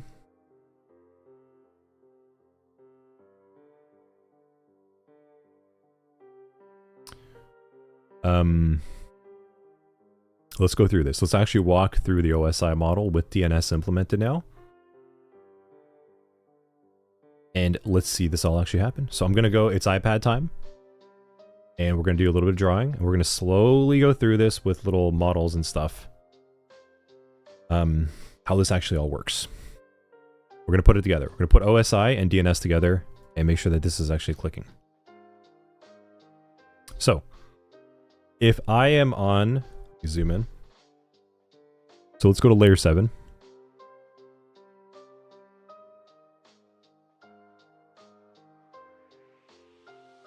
Layer 7. We're in the application layer. Okay. This is us as humans. It allows us to go and interact with our computer like our browser. Now I go to my browser.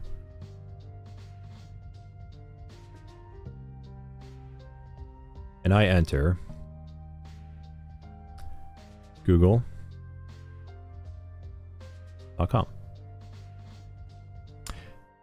We have a bunch of things that happen. We have protocols now.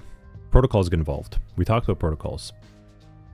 My browser uses something called the HTTP protocol to make a request. It makes a GET request. It says GET. This is just language that you'll learn. GET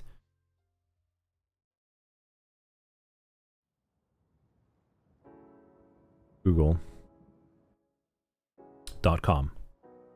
But remember, we just learned, we don't know what google.com is.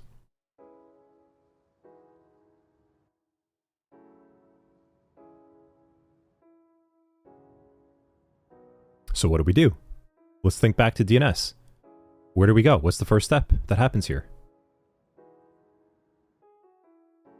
Because we're going right to DNS right now.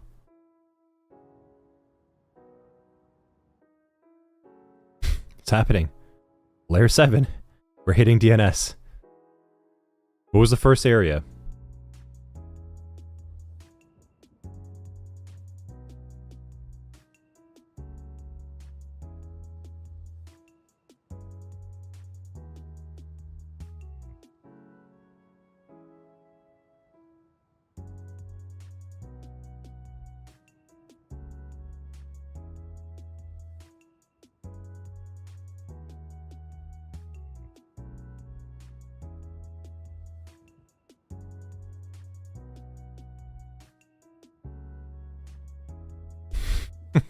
Quiet.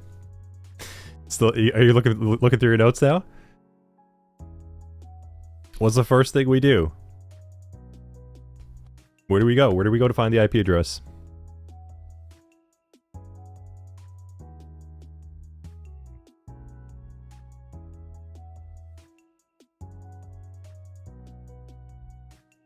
No. It does not go to the TLD first.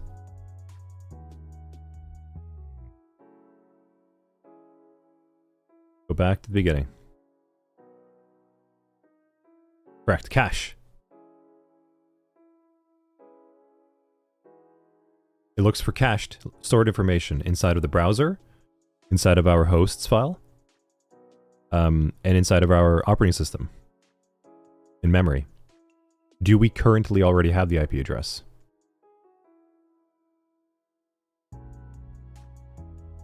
And if it doesn't, we go straight to step 2. And we're going to connect to our ISP modem inside of our home and see if that has it stored somewhere. It doesn't always. It might, but it stops there as well too. Sometimes ISPs will provide DNS information as like a small server to store and cache things for you to make it faster. So if it doesn't have it there, we're over here. Is it in the ISP cache? It's not. Okay, so let's start going through all of the DNS servers related in our chain of connections. We're going to hit a couple different servers. We're going to hit a DNS server that is like right outside our network, right inside of our ISP. And it does something called recursive lookup. Recursive, remember, looking within itself. So there's a recursive DNS check.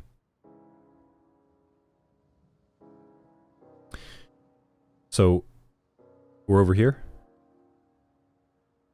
Does the recursive DNS server right outside of our network, does it have the IP address? If not, okay, cool. Well, what does the domain look like?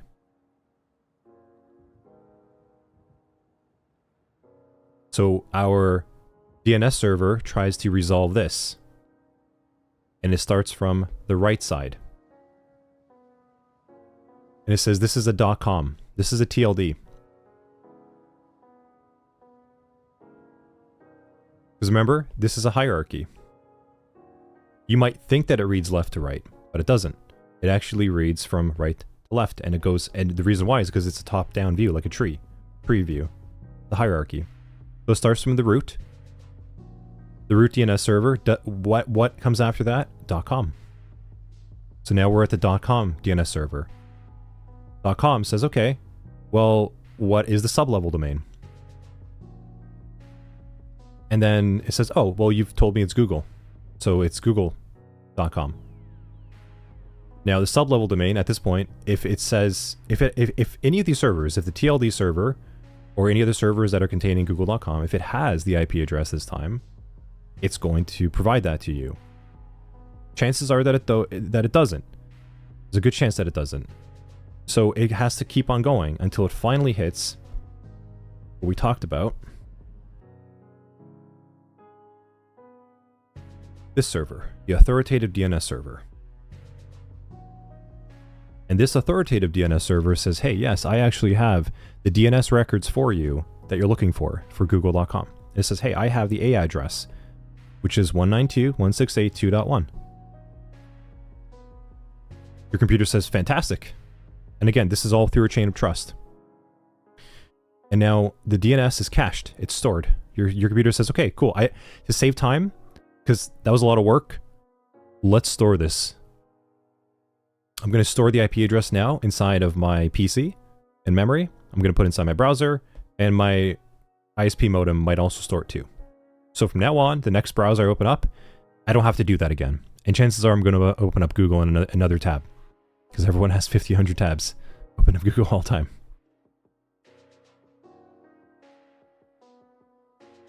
So that's just what happened. DNS resolution takes place.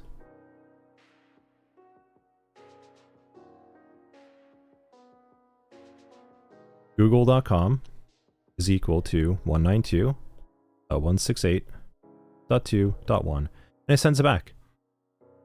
Now, other information also gets passed at this time as well, depending on what you've done. Right, let's see, JSing. I'll pause there as well. It's actually a good spot to stop. So, I have a question. Let's assume that my country blocks something. I wondered, was that a link? Does my router know what it's a block domain? Yes, correct. This is why we have things like Cloudflare and DNS security providers that add more layers of security and trust to make sure that you don't get hit. You don't go to somewhere bad or wrong. And it, depending on the country you live, your country might be blocking the address entirely. Your country will have its own server settings that it goes up to the root server, and it says, oh, you're in this country, you can't go there. I'm not even going to forward you to the authoritative name server. Sorry, not happening. And that's why you can't connect.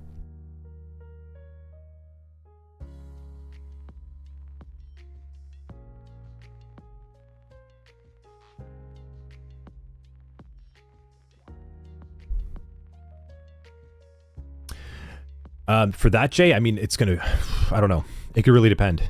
I don't know all the country's infrastructure, but Cloudflare, I'm going to wager, without doing research right now, I'm going to wager that these companies are in touch with the nation state level. And they have their own setups and their own routing and their own configurations, depending on where your IP address is coming from, to either just flat out deny you, or wait till you get there and then deny you. That is going to be up like country to country, Cloudflare to Cloudflare. All these providers are all going to have their own internal way of doing that. It's hard to say. I'd have to do some research to be sure, but I'm going to wager there is a known understanding between them. Yes, it can be routed locally, but your ISPs in your country will probably already be blocking you too, if there's something blocked. So you won't even like make it out that far.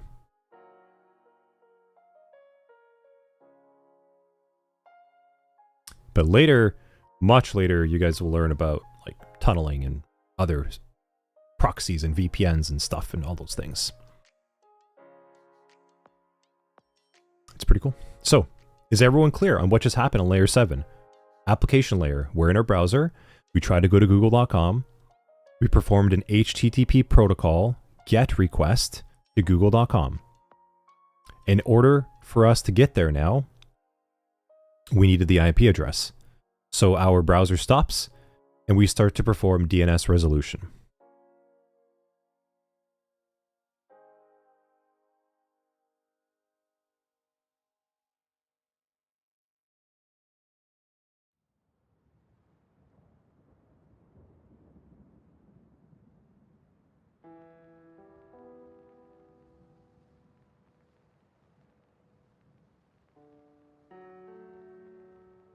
Now,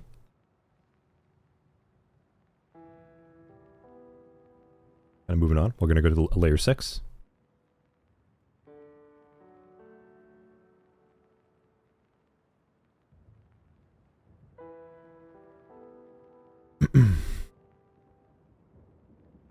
There, yeah, good.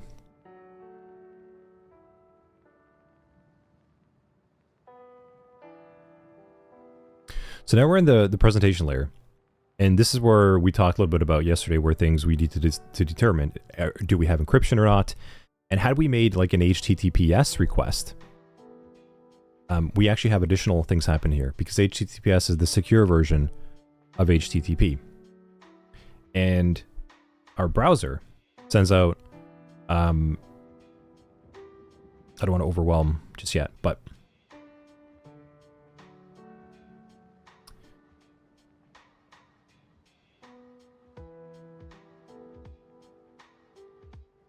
I think, okay, we're gonna go with it for now.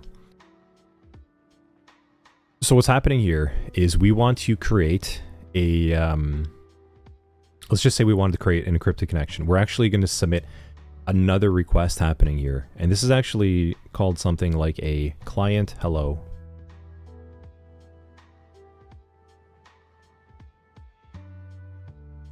And this says, can we speak securely?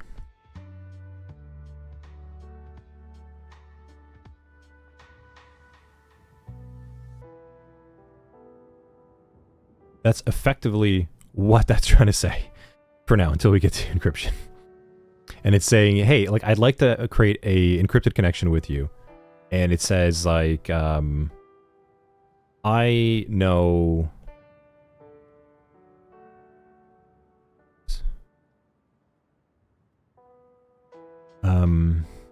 I know 128-bit encryption. Do you? So it starts to perform and get this request ready.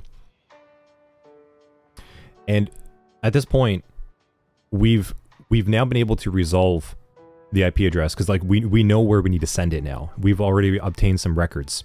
So we're going to send this client hello to that IP address. We're going to send this to google.com. And google.com, and we're going to use the A record.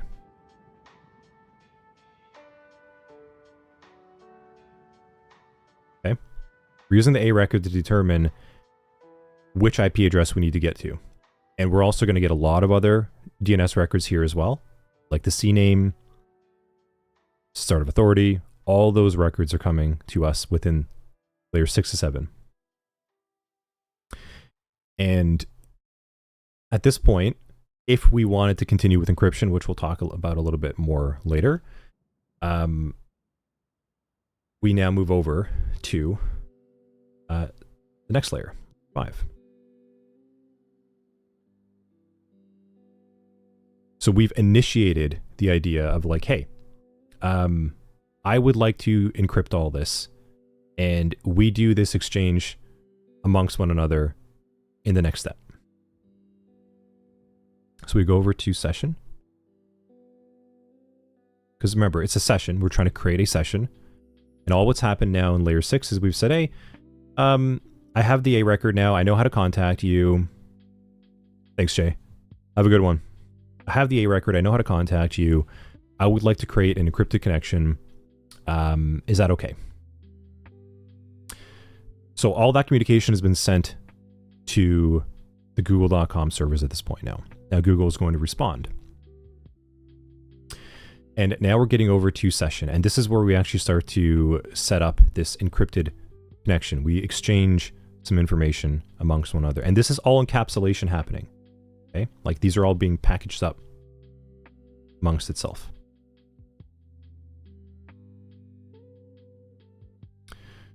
So the session layer is telling us, okay, well, this we need to go and we need to figure out if we can actually secure this encrypted connection back with one another. So we actually get a server hello.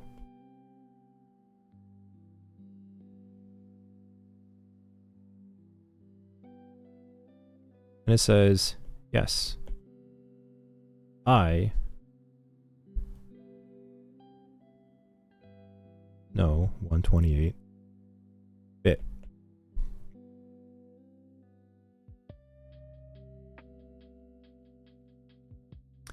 And what happens here now is there's a chain of trust that starts to occur back and forth.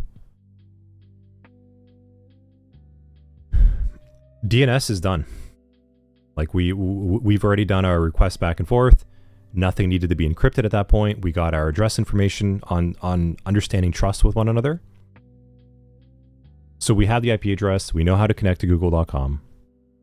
And now we're trying to establish trust with one another going down the stack. We get to layer 4. Now we're in transport.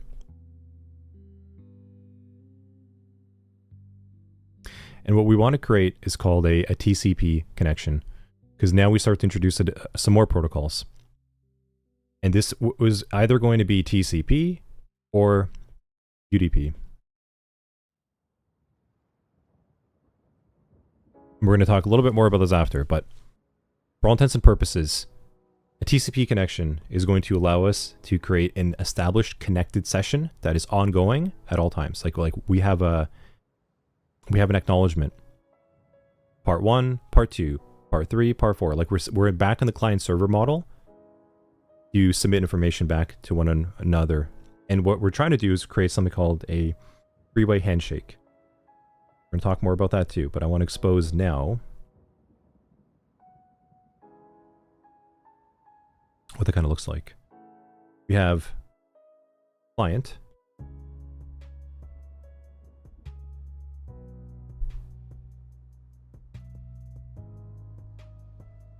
Client.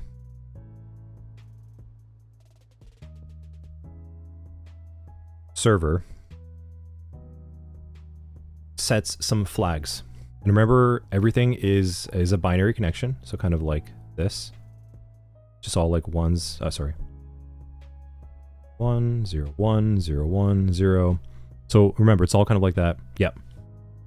Now we're kind of here. So client server and sends a SYN flag, a TCP SYN flag. And we will get more into those, but just so you kind of know what's happening at this point. And it sends a sequence number.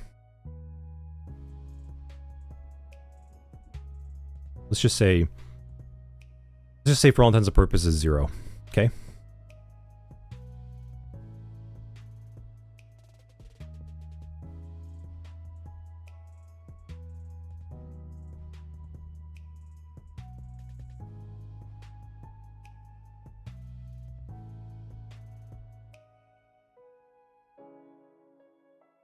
Is that the end of the notebook? Oh man. Oh no. Okay, yeah, good. Don't know what's going on there. It wouldn't load the next page. Okay. So, client server. This is all happening now. We're at the transport layer, and this is where we're setting up either a connected TCP session. It's going to go back and forth, like kind of connecting to a secure connection to your bank. Or we're trying to just set up a stream like this, which would be a UDP connection. And a UDP doesn't care about connections. It doesn't care about like any of this.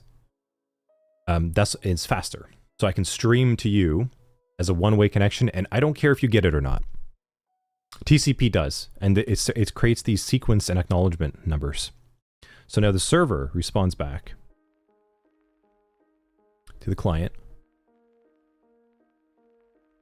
and it says, there's a little bit more information over here. There's like source, destination,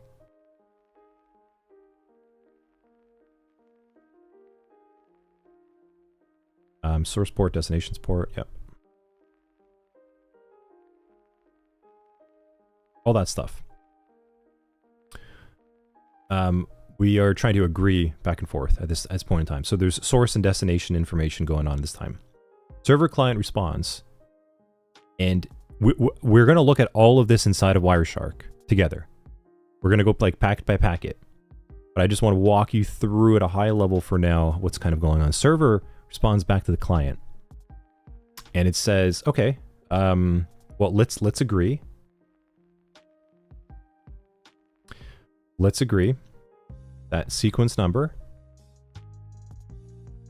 is 0, but acknowledgement number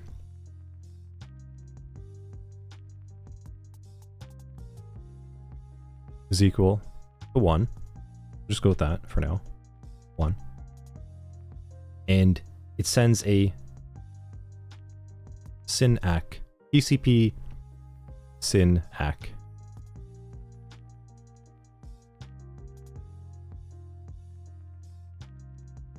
So if you want to kind of like imagine what that looks like, maybe TCP SYN kind of looks like something like this. And TCP SYN-ACK flag might look like something like that.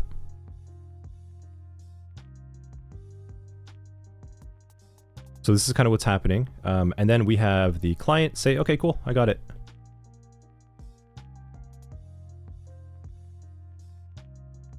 Client server now says, ACK.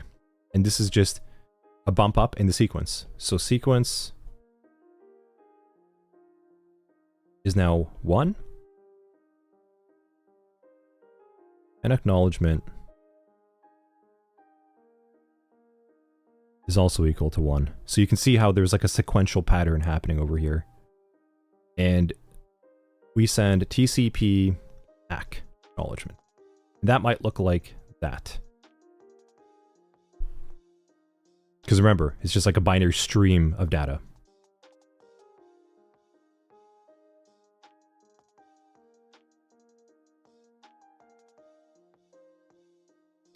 Now, we can keep moving.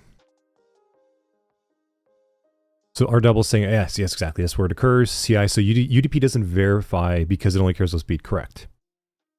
You can see, right? Like, this is what I was talking about, like with encryption. There's a lot of stuff that just happened here, and I'm simplifying it, like incredibly. I'm really trying to simplify it for you, just so you can generally understand that there's a process going on. So there's a lot of additional overhead to establish this TCP agreed upon session, and then we still have to encrypt all of this.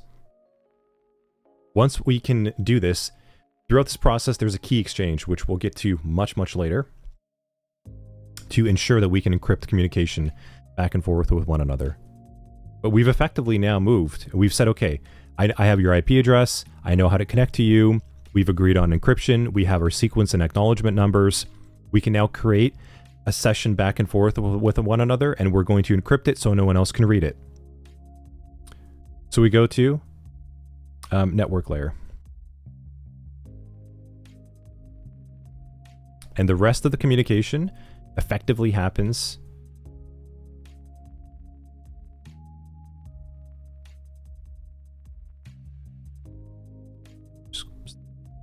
network layer 3.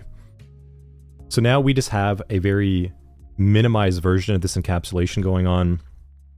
We get source IP, source port, destination, IP, destination, port. That's all what's happening now at layer 3. So we have, this is us.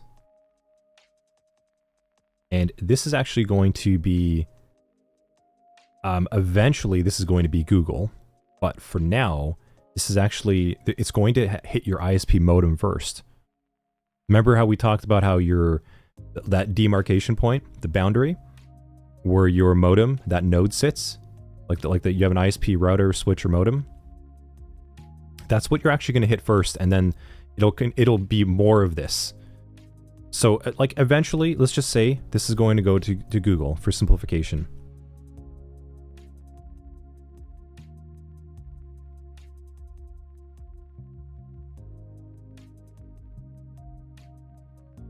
It's taking like forever. There we go.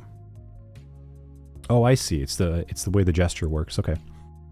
And then we hit data link, so layer 2.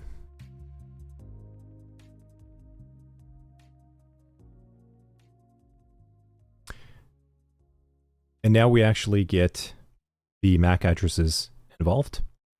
Source. Destination MAC.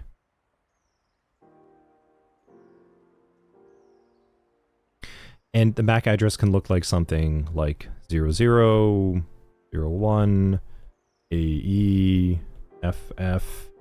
We're gonna learn about that a little bit later. 4D, I don't know, something like it. That's kind of what the MAC address will look like. Thanks, Eric.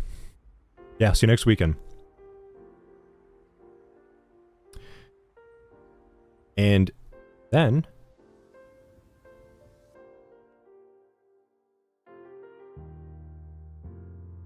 layer 1. Okay, so this is your computer. Now it's going to let's see. Go layer 7, 6. Going, is that enough? 7, 6, 5, 2.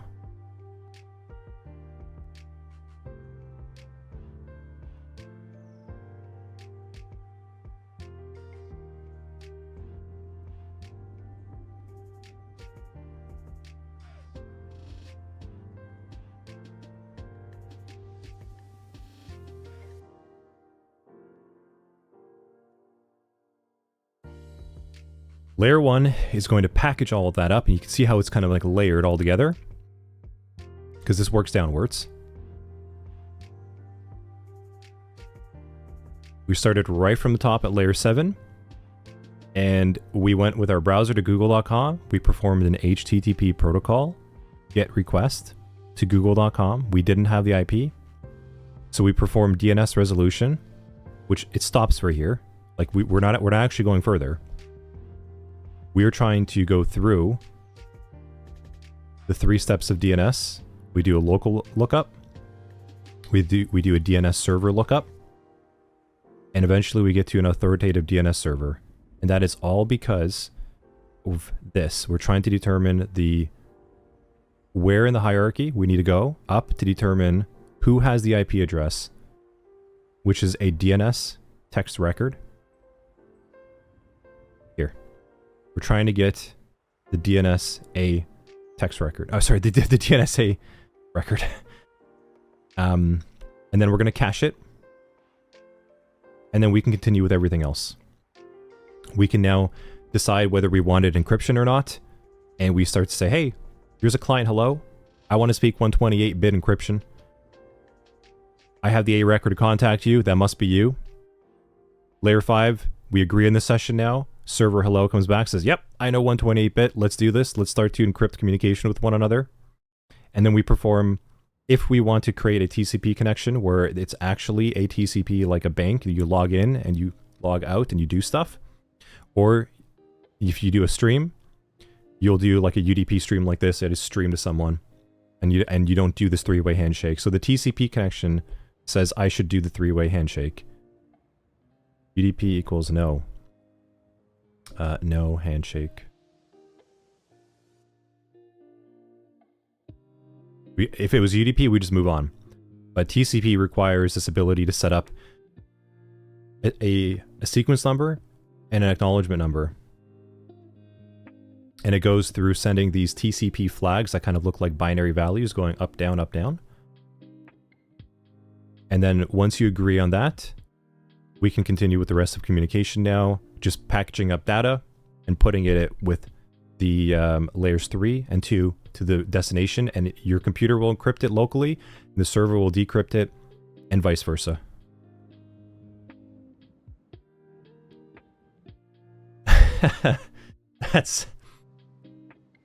That's effectively that is how the internet works.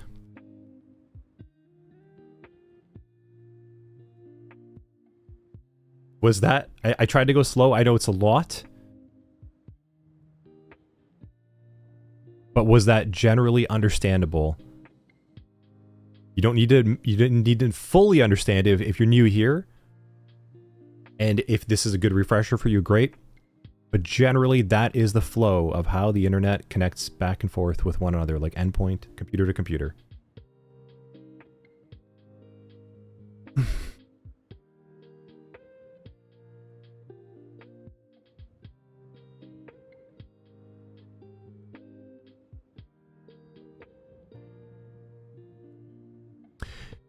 Yeah, Kim, QUIC is... let's not get into another connection protocol just yet. But yes, kind of a mixture of both. Generally, this is how the internet is connecting endpoints to endpoints.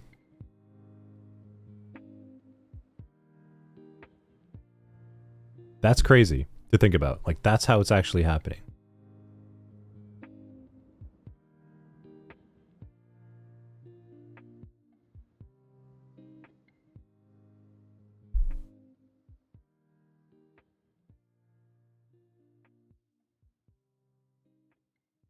Yeah, fair enough. Fair enough, Karina, yeah. The good news is that it's just going to get easier now.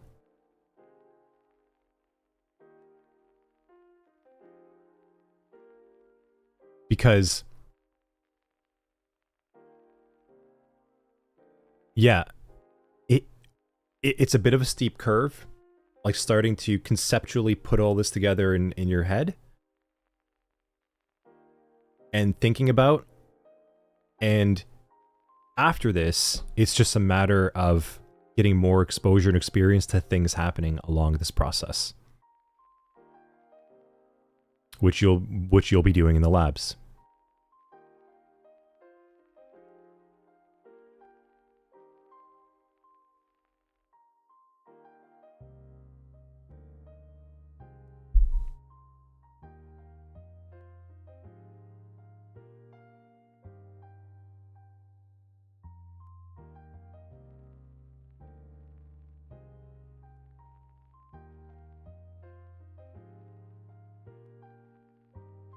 I think I'll take a little bit of a break there too.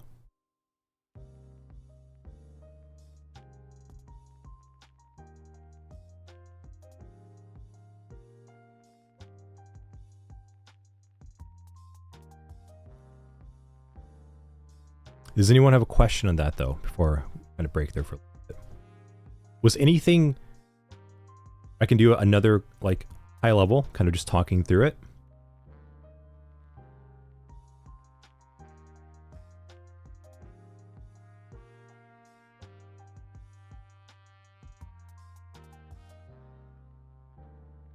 Okay. That's good. Go through that one more time. Okay.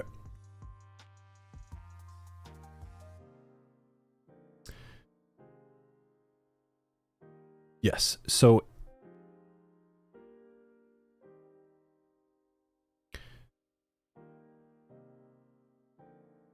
I have my home computer and I want to get to google.com.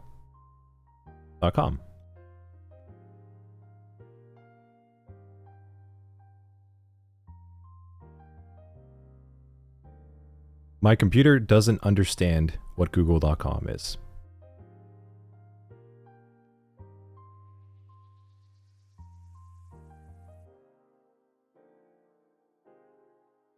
PC says I need IP address.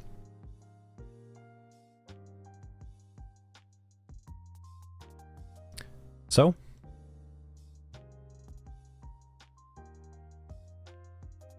we begin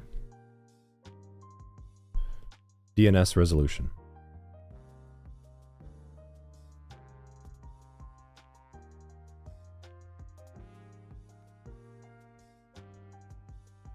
To get the IP address.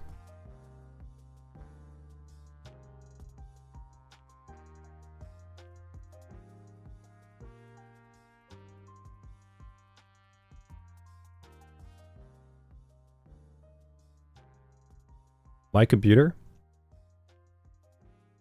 says I need to contact DNS servers.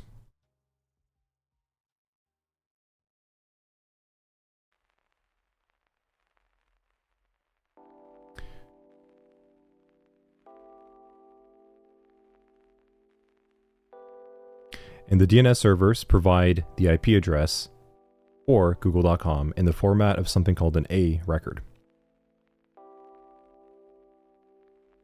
CI, no, I'm not. This is live class. This is we kind of just go as it goes.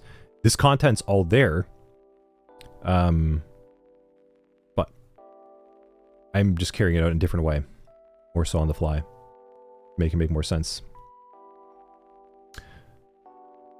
So your computer contacts a DNS server, and which DNS server it needs to contact, the DNS servers, is based on a breakdown of what the domain actually is.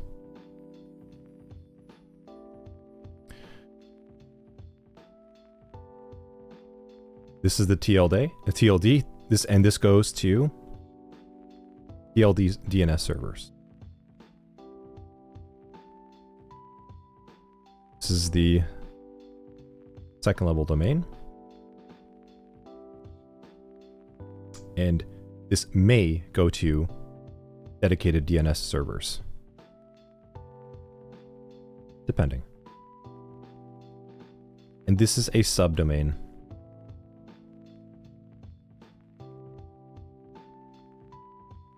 This will also be recorded somewhere in DNS servers, in different types of records. So in order to figure out who has the IP address,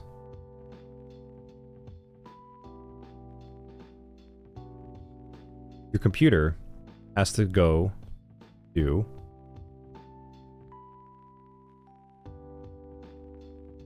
let's go DNS server number 1. This is your ISP modem, likely. Oh, sorry. I should say before we even do that. Carried away over here.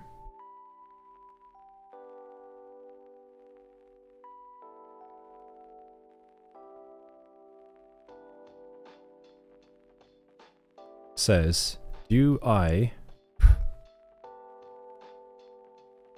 already know it?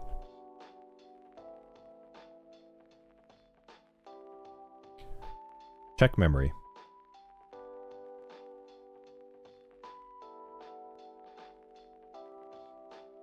And browser.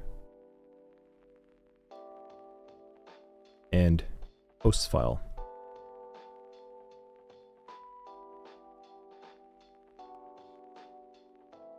Now, if it doesn't have it there, then you start that process of going to servers.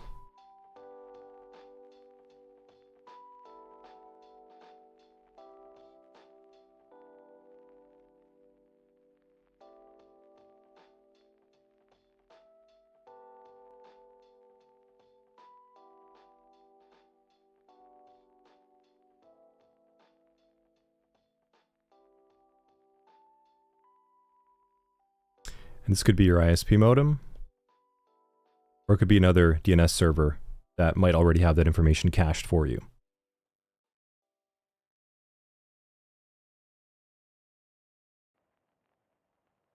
And if it doesn't, it needs to go up all the way to the top of the root DNS hierarchy. Root DNS.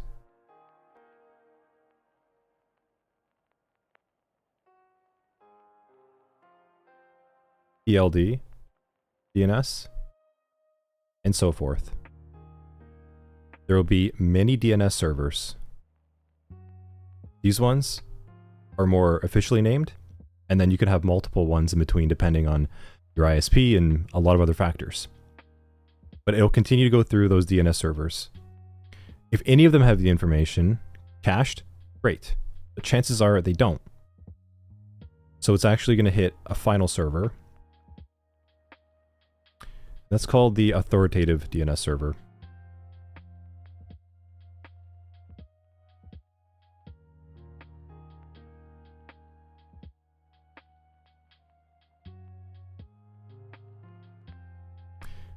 This will provide a record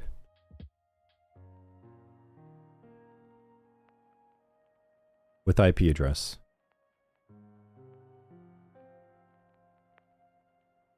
Now, send this back to your computer.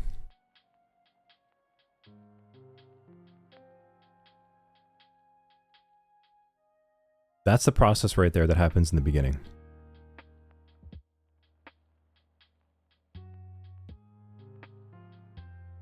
And then we can go back to layer 7, continue the rest of the process.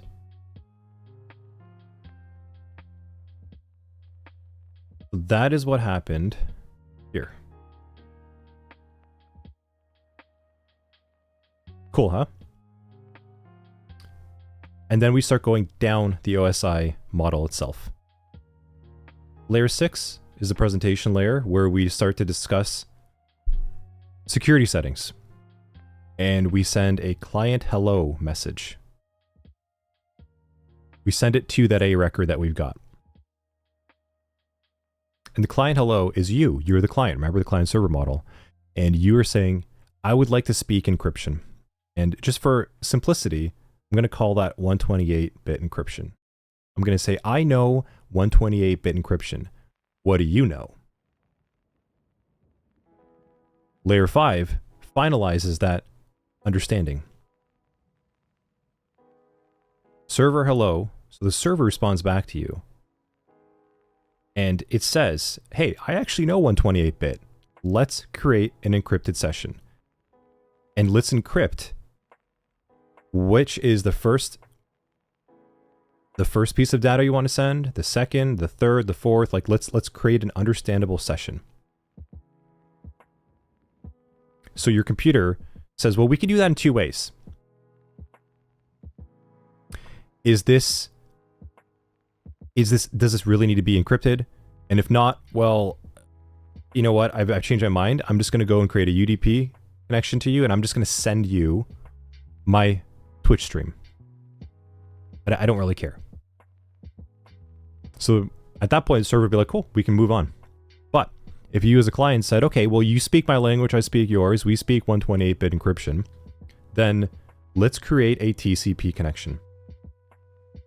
And a TCP connection does something called a three-way handshake. And it's a three-way handshake because it is a three-step process back and forth. You as the client send what is called a TCP protocol SYN request. And it's just a series of binary values kind of going up and down along the wire. And it looks like this. It says sequence 0 or like sequence some number. And the server responds back to you. And it says, okay, let's start with sequence 0. And I acknowledge that. So I'm going to say, here's my acknowledgement number of 1. Now, the TCP, you now, and so what that looks like as a binary value, it kind of looks like this. It's just like a bunch of solid 1s and 0s almost. So now you respond back to the server. This is the third part of the three-way handshake. And you say, okay, cool. Well, I'll take your acknowledgement 1, and I'll bump up sequence 1 to show that this is a synchronized connection, that there is a series of expected packets, is what they're called. Expected packets be sent back and forth with one another. That if I send you 0, you send me 1. And if you send me 1, I'll send you back 2. And if I send you 2, you should send me back 3.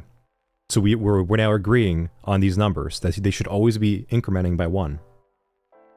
That's how you actually can create a connection to your bank. That it doesn't get out of sync. That's how you don't log into someone else's account. One way. After you agree and you set up encryption and acknowledgement and sequence numbers, you then just move on with the rest from network layer 3 and 2, which includes source IP, source ports, destination IP, destination port, etc. And the layer 2 adds on your MAC address, which is your, for all intents and purposes, like your hard-coded MAC address. That shouldn't change. It's a reliable understanding of who you are. And from now on, all we're going to do is package up all information in the future in bundled, encapsulated requests that contain all of that, again, from 7 down to 2, and you send it across on 1, which is the physical medium. That's Ethernet or wireless. And you send that to the server,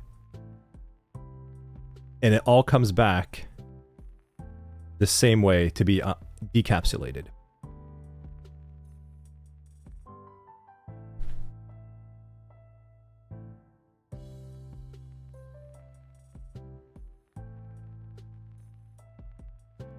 Did that help? Just kind of hearing it once more.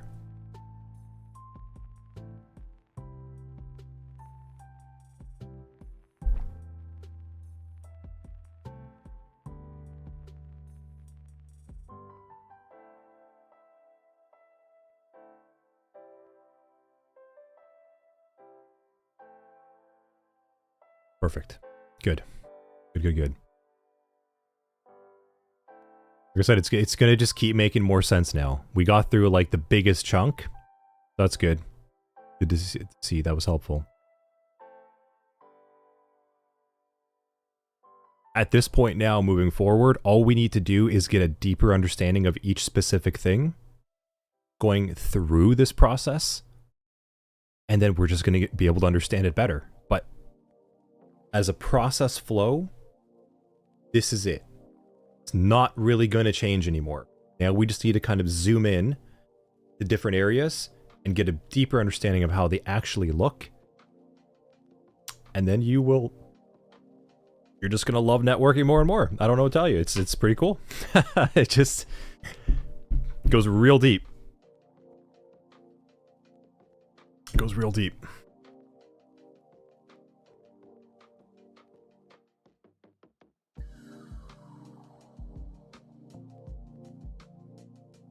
It's going to look even better once we go and look at this at like inside of a tool.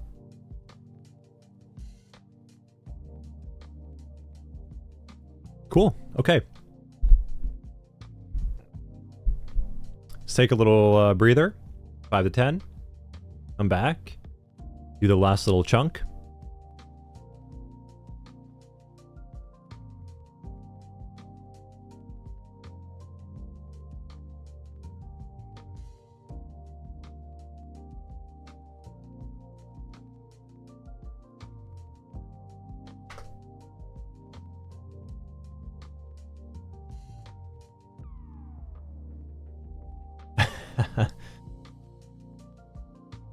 Yeah. Stuff, Hades. Yeah, that's right, DT.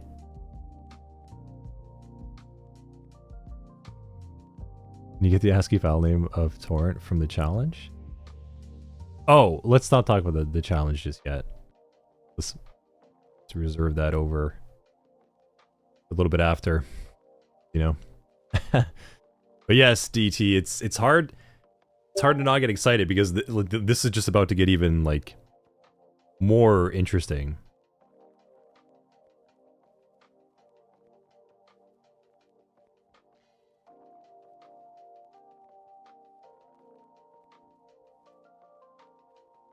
Cool.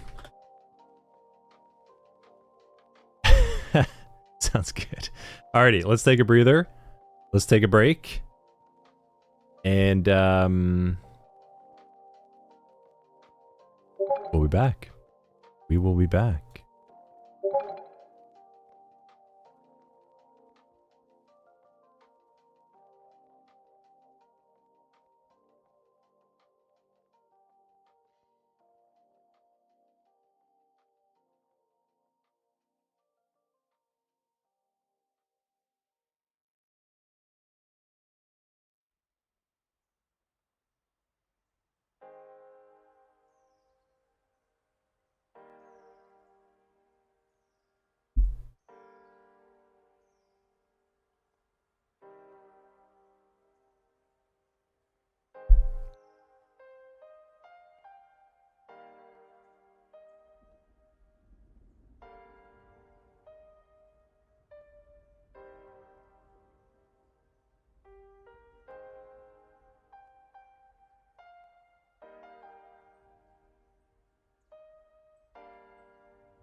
All right.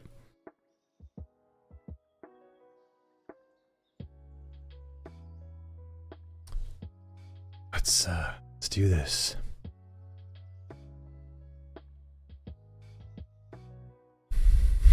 Thanks, Paul. The thumbs up. Cool. Welcome back, everyone. Let's dive into some more networking stuff.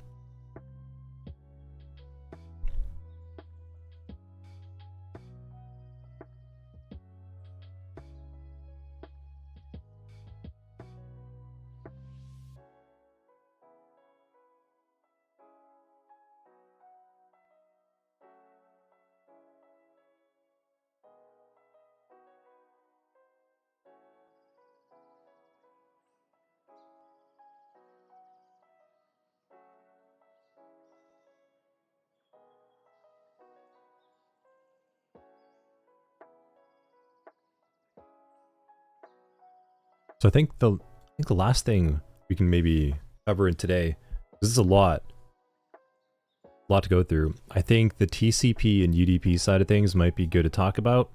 That's probably good for the day. And then I think Saturday,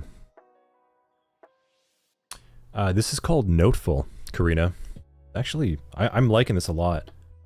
I like this a lot more than Freeform that I was using yesterday.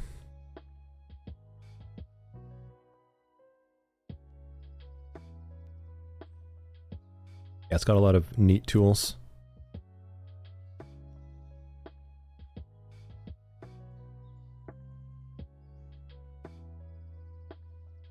I don't want to get like something to raise it though, because as I'm talking, I'm basically like staring through the mic down at it. So that's why I'm like moving my head and like making like weird mistakes and stuff. So it'd be nice to kind of actually get like a stand that I could like sort of draw on it as I kind of go, looking more up. But yeah, I'm really happy with it. What do you all think about the iPad? Is it helpful, by the way, like me doing these models and drawings? Or do you just not care for these scribbles?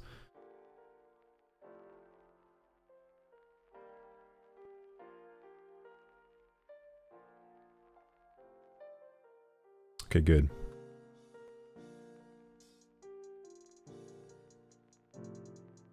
Sweet. Good. Okay, cool. Good. All right, good to hear. Awesome. Okay, so let's talk about a little bit more, because I covered some additional stuff inside here, which made it like I had to at the time of, but I was going to segue into it right after, and that is TCP and UDP. So remember, protocols. Protocols are just structured ways of formatting data to be understood by other people. Right, CI protocols. TCP and UDP are just more protocols. That's all.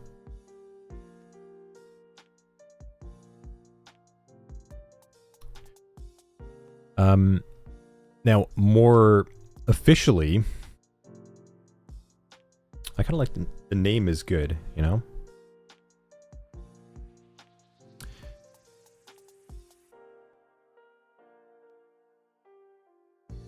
TCP.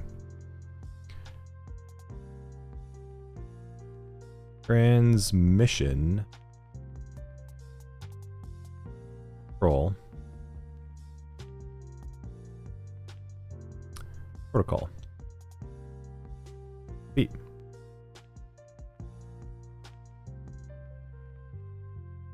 UDP. Pretty sure it's a user datagram, right? Yeah, user datagram.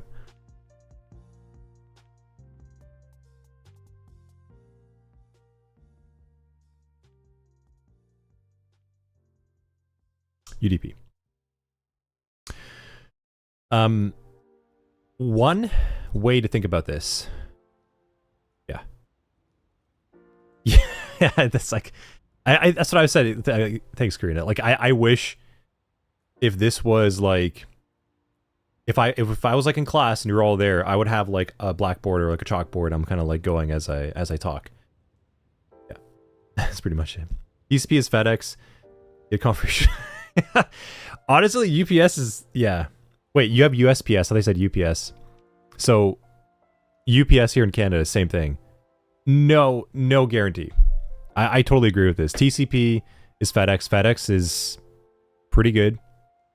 Purelator that we have over here is also really good, but UPS, which I think is just like the Canadian form of USPS, is just like, yeah, it's the same thing. Okay.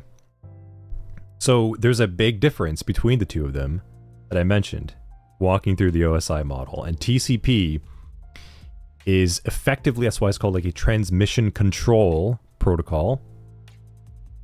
One is connectionless. And one is connection oriented, I should say.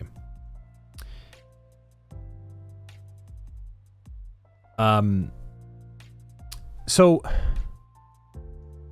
yeah, CI is asking, isn't one of them stateless?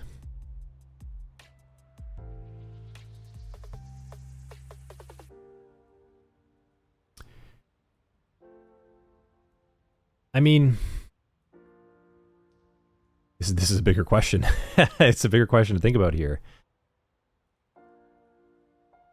So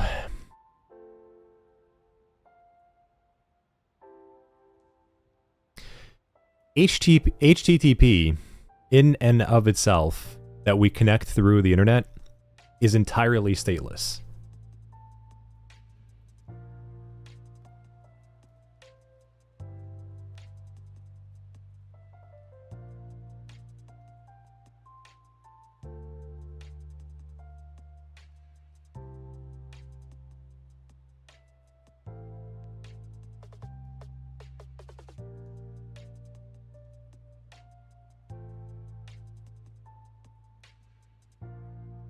Now, like, the reason why I'm saying that is because that's an important distinction to remember. This is how you get, like, man-in-the-middle attacks.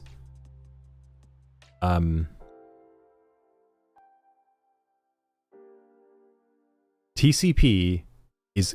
I would want you to maybe think about it more that it is connection-oriented. That's a better way to think about it than stateful and stateless. Because when I send a browser request, when I send it across to another server, right? After it leaves my network, do you remember we talked about demarcation and boundary points? When that request is gone, like once the OSI model completes what it's supposed to do from layer 7 down to 1, there is no state. There's no connection. There's no like live connection. There is no state. So I'm stressing that point because if you go away thinking that TCP is a stateful connection, then by intention it is. By objective it is. It's a stateful connection, and UDP by objective is stateless, per se. Then you might have a misconception, thinking that TCP is always a live active connection, that it's always what you see is actually what's actually happening, and that's not true.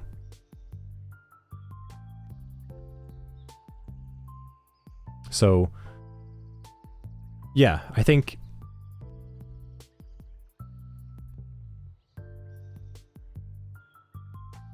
we need to think about what stateful actually means. Okay? It's not exactly what the word means of like a live persistent connection. Stateful just means that, you know how we talked about there being, go up. I talked about over here about these sequence and acknowledgement numbers.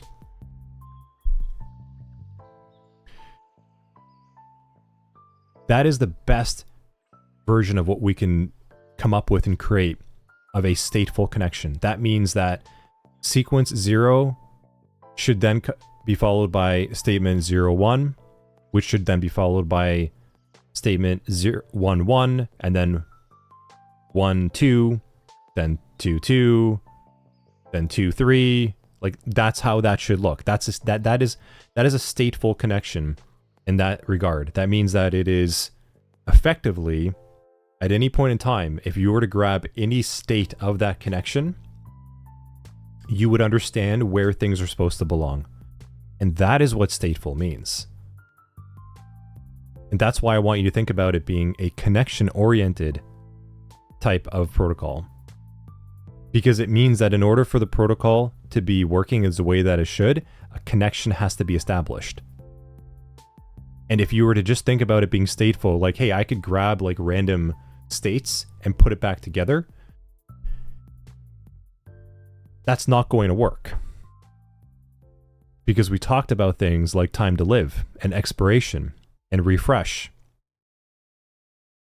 If I had the state of a DNS A record containing the IP address of google.com from last year, and then I just turned my computer on and it's had it somewhere, let's say inside the host file, I couldn't reconnect that state. So be really careful about the word stateful in this regard. And this is why I actually try to encourage more the notion of connection-oriented and connectionless. Because that paints a more valid picture of what's actually going on with these protocols. That while the connection is alive with TCP, it's reliable. But the moment that you sever that connection, you can't really put it back together the way that you would hope. There's a time limit. And there's things that will just make you, it's kind of like when you're on a website and it says we're logging you out after like 30 seconds. That's what they're doing. They're cutting off your TCP connection because it's taking too long. And the longer it goes on, the more resources and time it takes and the more chance something could go wrong. They want you out. Or they want you connected. So a connection-oriented type of connection. Does that make more sense? To clarify a little bit about stateful and statelessness.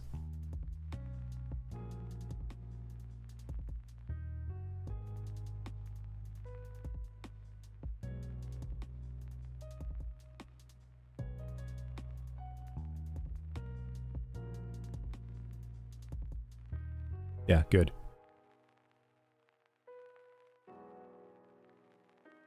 Because if I were to make a TCP HTTP connection, that doesn't mean that HTTP is stateful. Just the TCP connection is.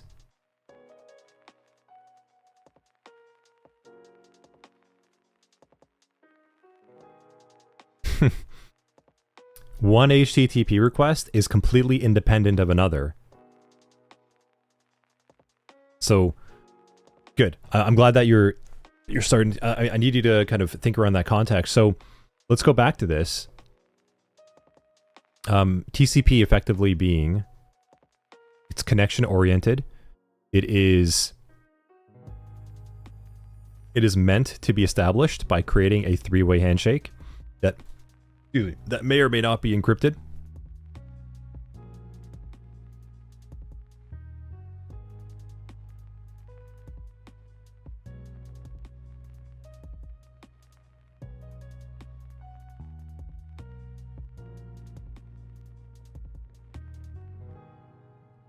Oh, cool.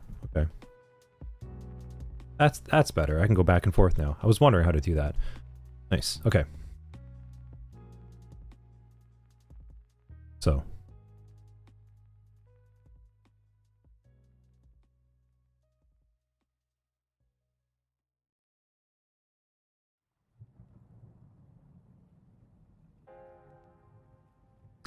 Have any of you ever been on a FaceTime call or a Zoom call where someone's connection got really poor? Or they just like, they froze and then all of a sudden you saw them talking later? That's UDP. It doesn't matter. It's connectionless. That's why. That's what a UDP type of protocol connection looks like. It doesn't care whether you received it or not. There's the old joke that, you know, I'd like to tell you a UDP joke, but I'm not sure if you'd get it.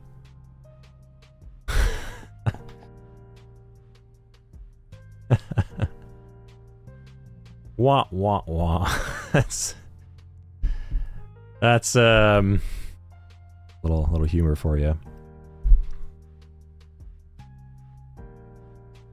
Now, TCP connections require, and so UDP is quite simple in that regard. It doesn't require a lot of bandwidth, doesn't require a lot of headroom. It's kind of what Zeno's like referring to over there. It doesn't require a lot. So TCP, there's some important concepts to it. Like I said, there's an order, state, sequence,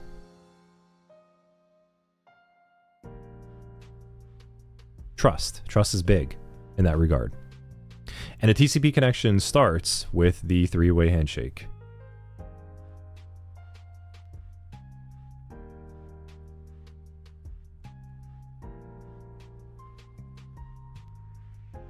What that looks like is SYN,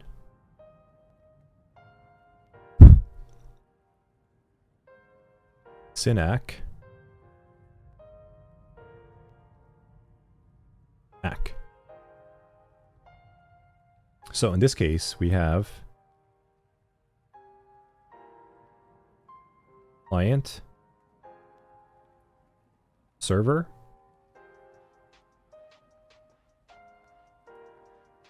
then we have server back to the client. Then finally, we have the client back to the server to acknowledge that this is happening.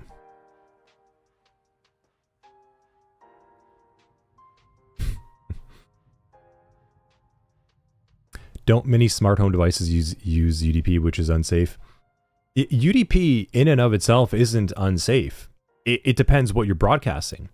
If I'm sending out credentials, I don't want to send that over UDP.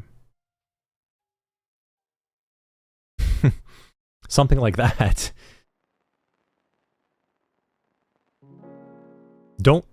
TCP and UDP are not really so much ordering around security. Security comes from encryption.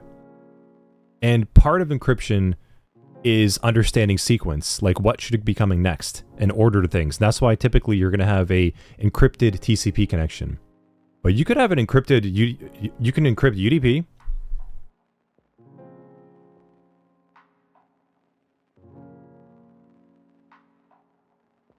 It's just, the problem is,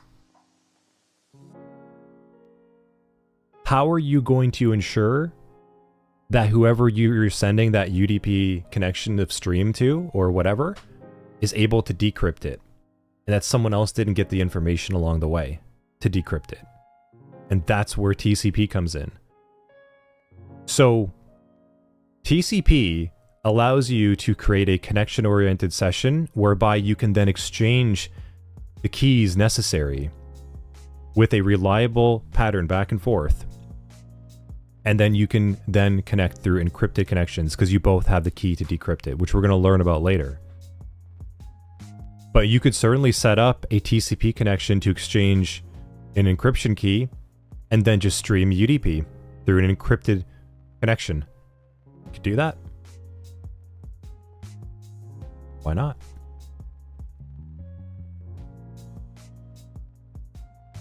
And so remember that these flags are effectively just formatted requests of TCP protocol data. And all what it kind of looks like is something, you know, like that, and then like that, and then like this.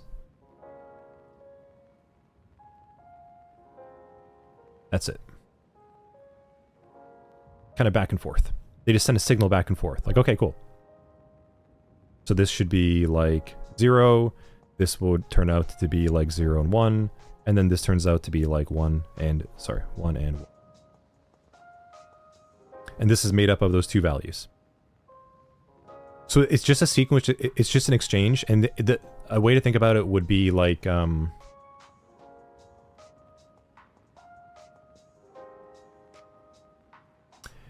has anyone here ever played Simon Says?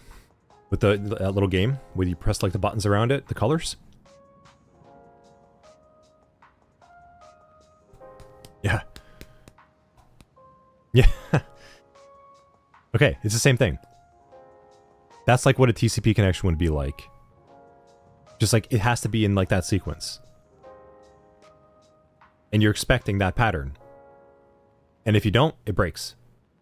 That's kind of like what a TCP connection would be like. It's like, I send you blue. Okay, cool. Oh, I'm sending you now blue, red. Okay, cool. Well, now I'm sending you blue, red, blue. Okay, cool. Now I'm sending you blue, red, blue, red, blue. It kind of just goes like that. So what these flags actually mean is to synchronize and SYN.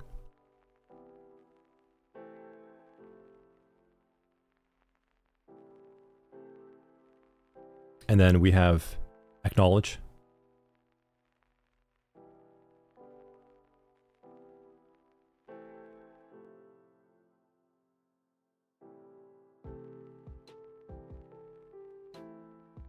Exactly, CI, yeah. So the SYN-ACK shows the sequence until the connection is made. ACK, yeah.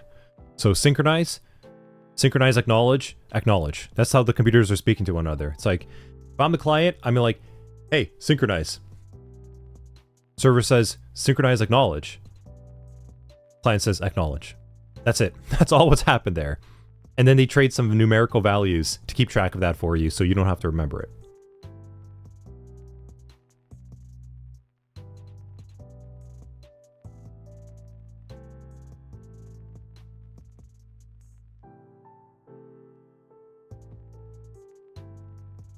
Now, like I said, this is a lot of overhead to keep on track of. Because if we were down in UDP land, it would just kind of look like this.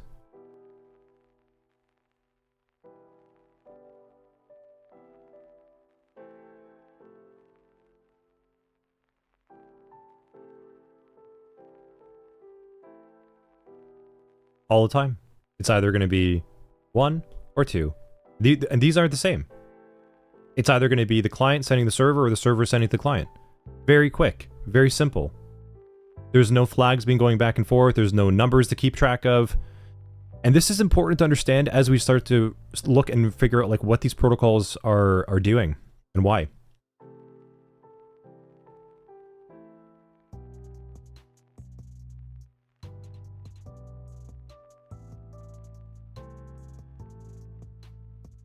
One is fast, one is very slow.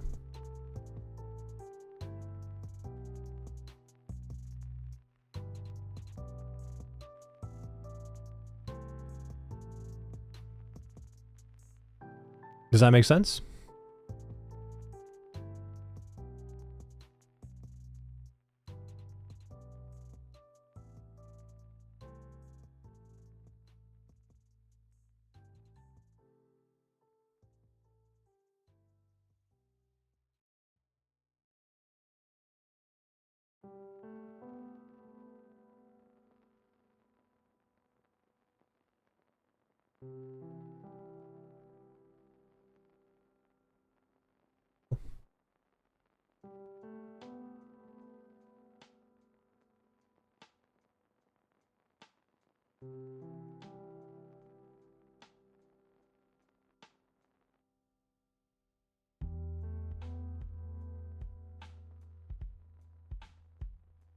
Okay. So who wants to explain to me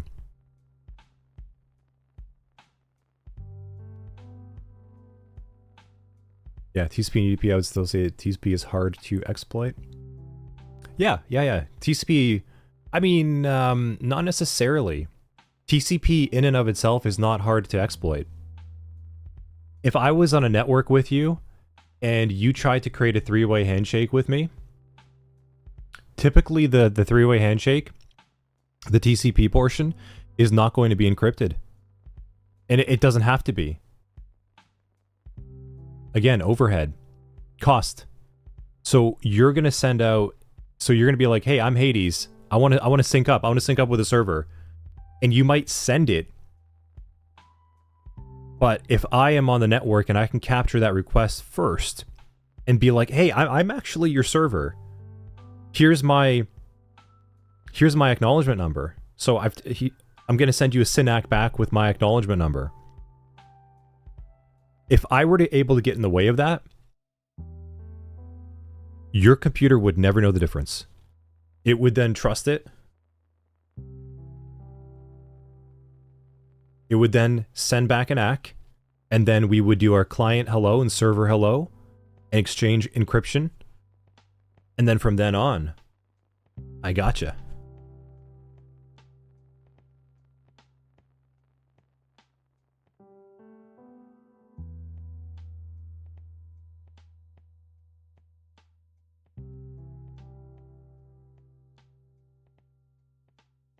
But I need through a handshake, but on a weak connection, when I lose some packets, I don't get through a handshake. I would need to start again. Yes, exactly. Yeah. Yeah. So if you have a poor connection, if you have a bad connection, or if you don't care about what's being sent, then you're just going to send it over to UDP.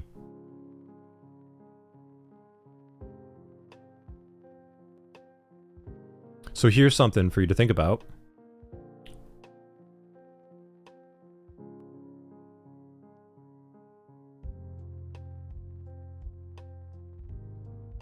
Go and do a quick search for you all in chat. Go and look up what DNS is, whether it's UDP or TCP, and then tell me your reaction.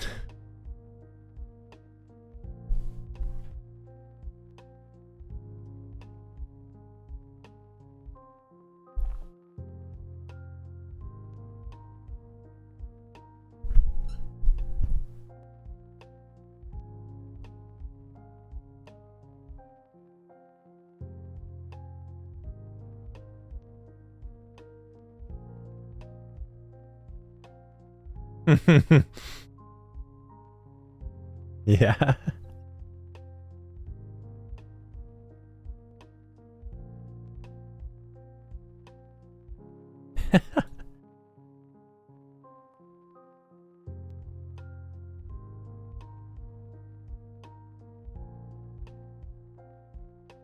Yeah. Yeah, it can use both. And it will use both. But security doesn't really, it's not front and center. It doesn't matter in that regard.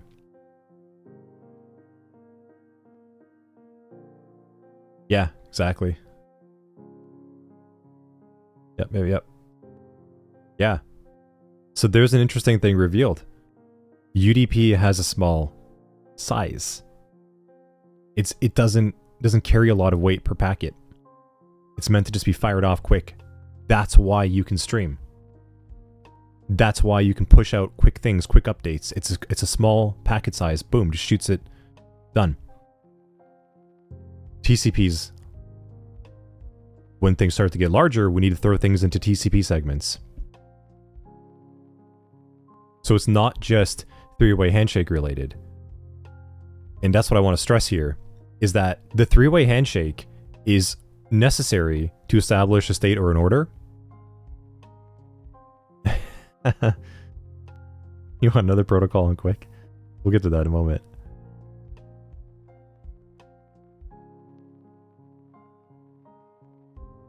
So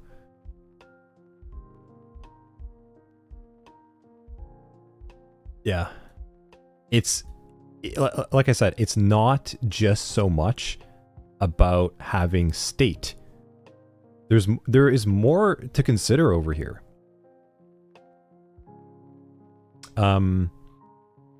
Packet size, order, expected, reliability, quality.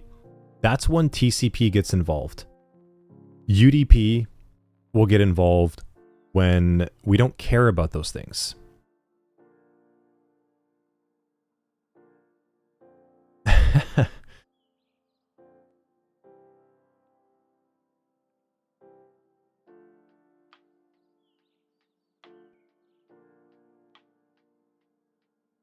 So this is the internet as it is right now. But it's not going to last that way forever. So that's what DT and R double's kind of thrown out over there, is that typically you would have like you'd have the TCP handshake having a separate state. Like it's the TCP three-way handshake's happening outside of the cryptographic exchange, like no keys being exchanged. Nothing, no encryptions are happening at that point. There are new protocols. Yeah. There are new emergent, there are more customizable, configurable protocols that when you start learning more about this, there you can get better control. QUIC is one of them. It's faster. It's kind of like a TCP connection in one. It's still, I don't know actually, like I don't know the packet size difference between, I have to check both off the top of my head, but QUIC is a new method of having encrypted UDP connections so they're still fast, and you do a quick exchange. Kind of like what I mentioned earlier. If you were to have a TCP connection first and exchange a three-way handshake, and then exchange a key, and say, okay, cool, I've got the key. Now let's just encrypt the traffic back and forth. Now we have a quick connection. That's what that is.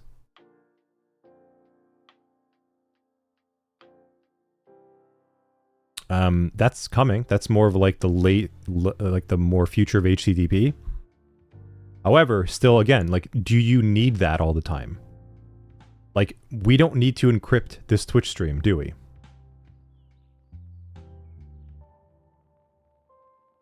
There's still processing that has to happen when you put encryption. So QUIC isn't necessarily quick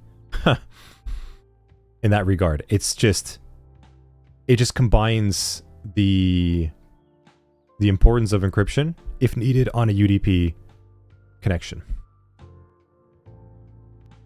So at a high level, and we're not going to get too much, but there are protocols in development. TCP, encryption, exchange,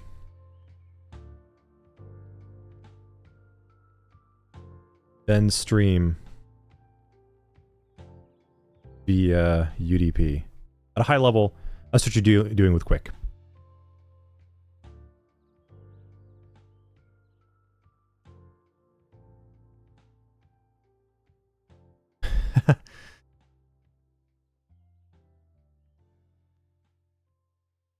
So you will see things like that. Like as you get deeper now, what you need to know in this position now and starting out in IT moving forward is that fundamentally this is how everything works.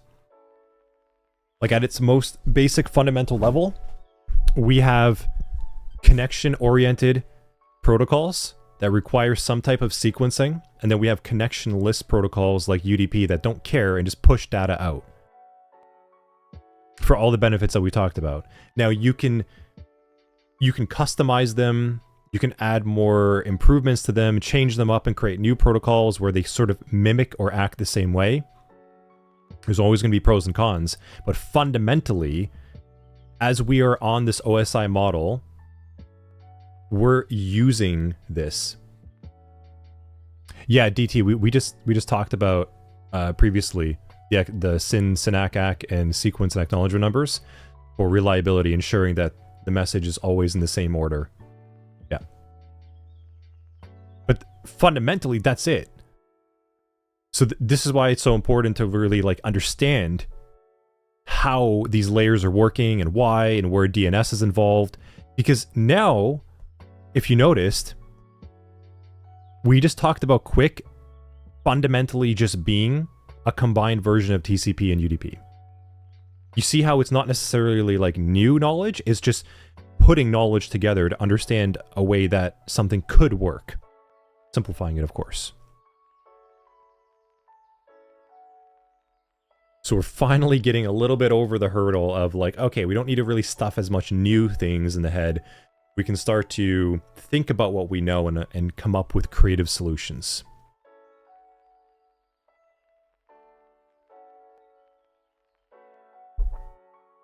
Cool.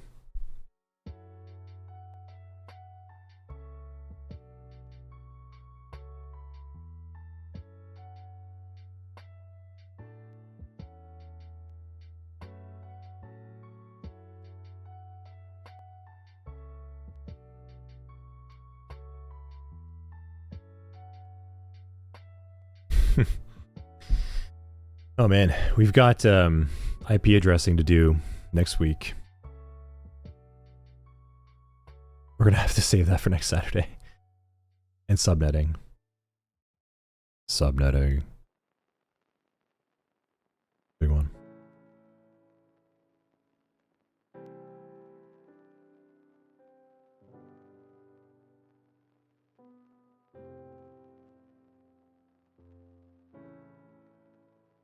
Cool.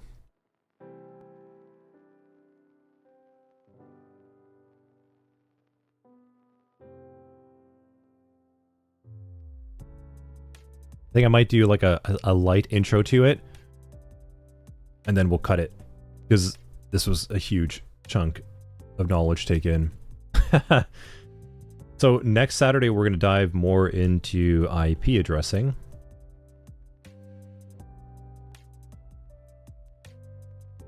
Plus subnetting.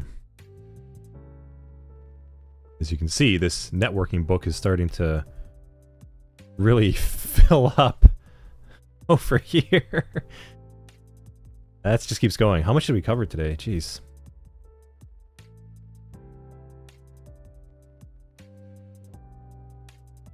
Wow. 24 pages of notes. So this is 20. This is 25.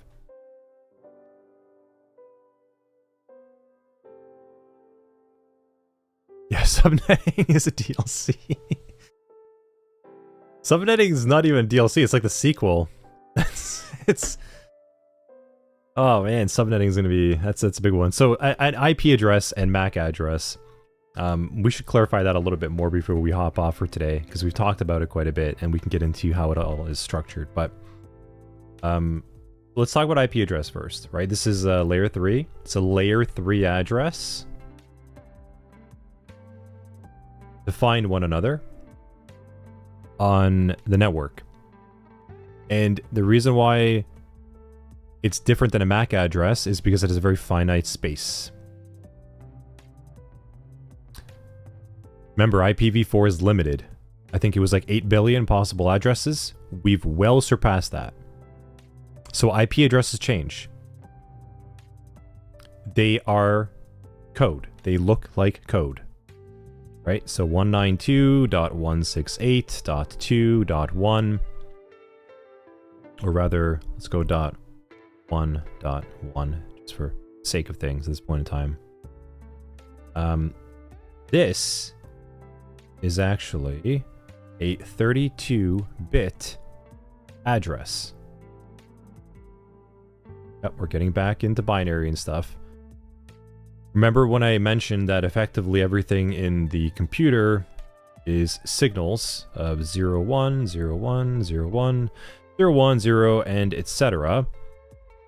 Each one of these things is a bit. And a bit can either be in a state of 0 or 1. So IP addresses are a 32-bit number, which effectively means, if I were to do this even further over here, dot 1 is equal to the value of, it's going to be 8. Yeah.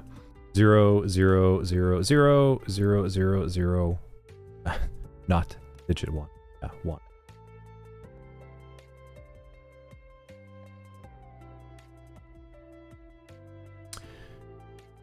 And kind of keep on going. Let's do this together. I am going to look those up because I don't think any human ever knows what that binary value is. So we're going to go here.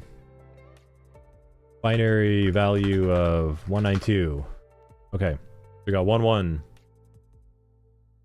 1 1 0 0 1 4. Okay.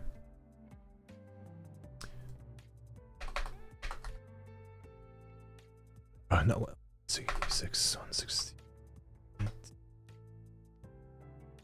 So this is like saying 1 0 1 0 1 0, and we know that these are 4 1 1 3 1. Okay.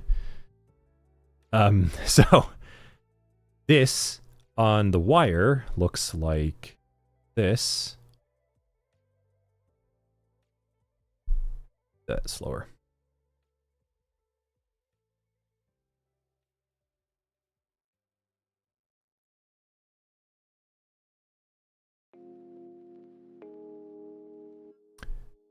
And let's bring that up now. That is actually what your IP address looks like.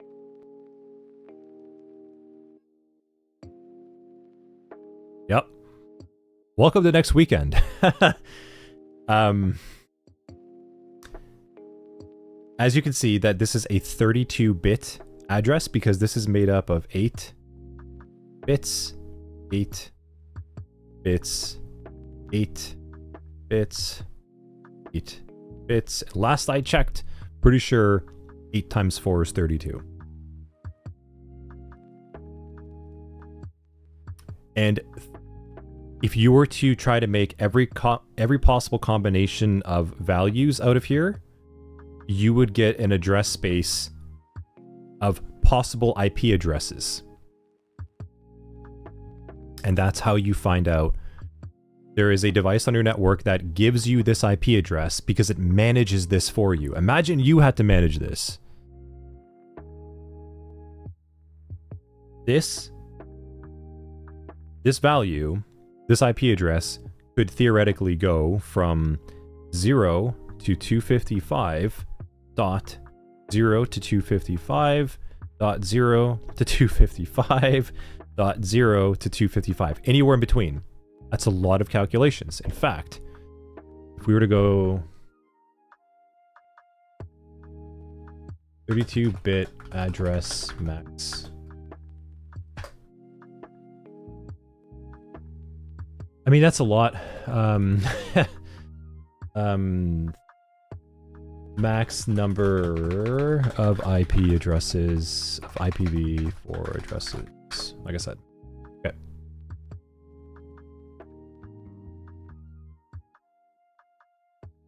There is no way that you are going to keep track of 4.3 billion addresses. This is why we need computers to do this for us, to manage this address space. And your, remember the good old for our star network?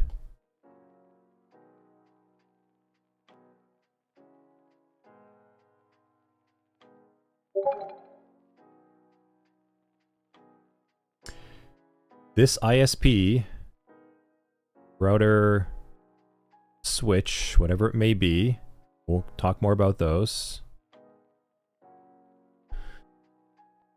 This thing here in the middle is the one that is handing out IP addresses. And it is saying this is 192.168.2.1. This is 192.168.2.2, etc. This node that sits in the middle is responsible, and we're going to talk about this. This is called DHCP. It's another protocol. There's so many. It's another function that hands out IP addresses on the network so that you can be found.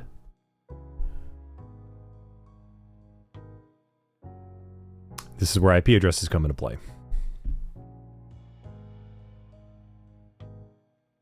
And we're going to learn all about them next week, but I just wanted to sort of open it up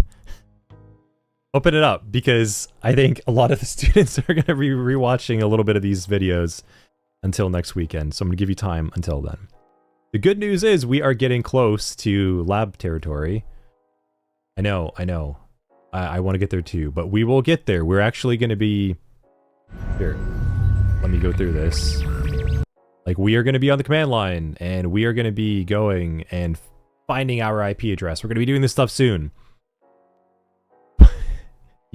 I have to at least talk about what it is. Networking is a beast. I told you. It is a massive, massive portion. I think that's a good spot to stop. What do you all think? That's enough? Not information overload?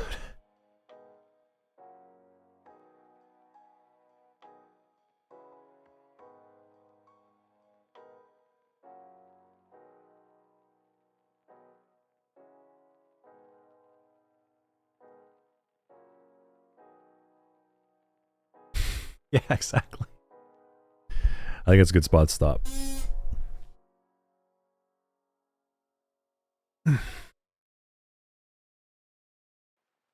Yeah, let's stop.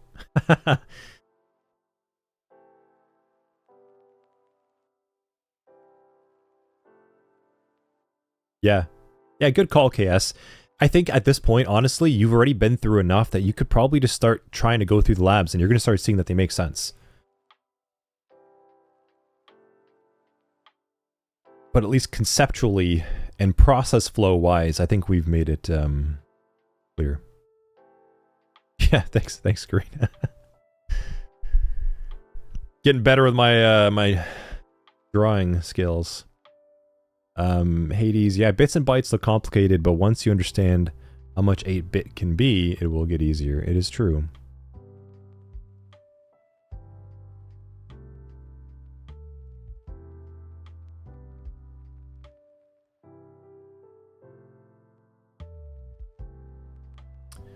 Cool. Cool.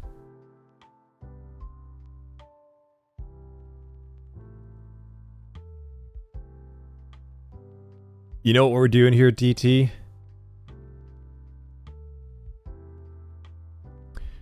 Today's class was the second function of the three-way handshake. Yesterday was the first. You all showed up and tossed me a synchronized flag, and I said, okay. And then today's a SYN-ACK, and then next Saturday is going to be the ACK. That's when you're gonna be like, all right, okay, I'm good. Like I'm starting to get this now. We've established our TCP connection with one another, and you should be able. We're gonna start doing the labs next week.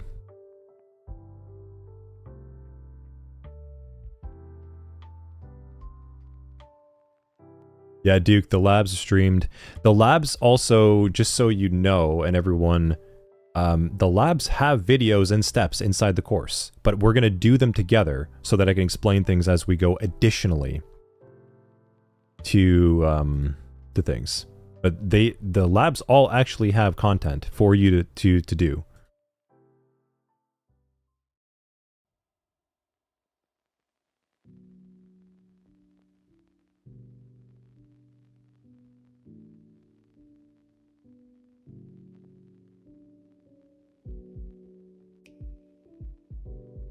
Cool.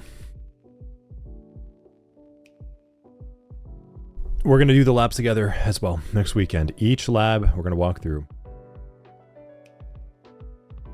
Yeah, if you get a chance, all of you, try to do some of the labs before we even get to them next weekend. Just try. Like, you don't have to wait.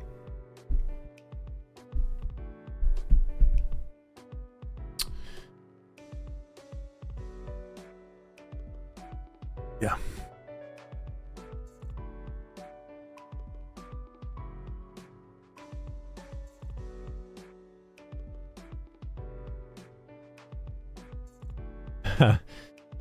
Steven, you're late to the party. Stuff come up. Yeah, cool. Good, yeah. We'll see you next weekend for sure.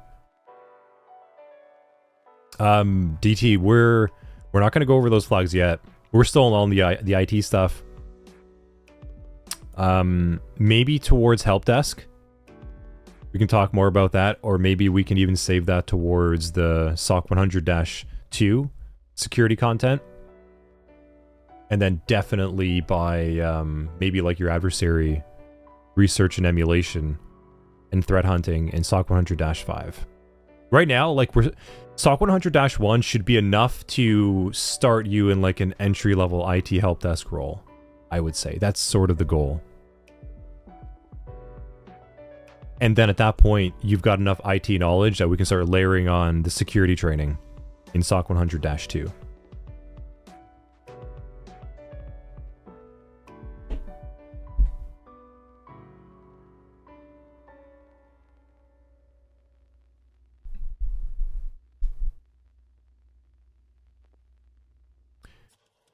Yeah, CI, if you buy more lab hours, you can use them on any course that you own. Karina, with regard to IP addresses, figures good to know. Yeah. Yeah, we're going to talk about, like... yeah, we're going to talk about that. 2 to the power of 8. 2 to the power of stuff.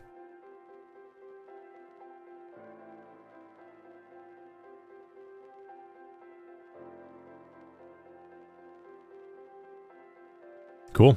Okay. Well, thank you, everyone. Nice. You did it, Steven? Yeah, you got the Linux system up. Good job. Good job. Cool. I think this is a good spot to stop. Dope to miss. Thanks for the follow. I missed that. Sorry. Same with Triv. And Div, I'm pretty sure I got you, but thanks again as well, just in case. And thank you all for being here together and spending your weekend with me, going through all this fun stuff. Feels pretty cool. We've made a ton of progress. So good job, everyone. Keeping up with the content, working hard. Hit us up in Discord. Use the SOC 100 student channel. We're all there. Ask questions. Try the labs. Try the content. Go and get your hands dirty. And we will see you next weekend when we start getting even more into the networking and we start getting on the command line. And you wait. Wait until you see Wireshark. Wait until you start seeing how to look at this stuff. Yep. We're going to go, we're going to look at endpoint metadata and do a little bit of malware traffic analysis. You're going to start looking at, is response proper tools. So like Wireshark. Yeah, here we go. It's a better way to look at it. Instead of us doing diagrams and things, we're going to get you actually using a proper network traffic protocol analysis tool like Wireshark. This might look scary at first. I'm not showing that, am I? Yeah, okay. We're going to show you a tool like Wireshark, like this. I'm showing on the screen right now. We're going to get you to understand how to use a tool like this to go and inspect and analyze network traffic instead of having to go and look and do little scribbles yourself. Although, nothing like pen and paper. But thanks, everyone. Thank you. Again, thank you for being here and for participating and engaging, asking good questions, and keeping up with the work. We'll get there one stream at a time. Get you all the way. So thanks again. Have yourselves a good rest of your weekend, and we'll see you next Saturday.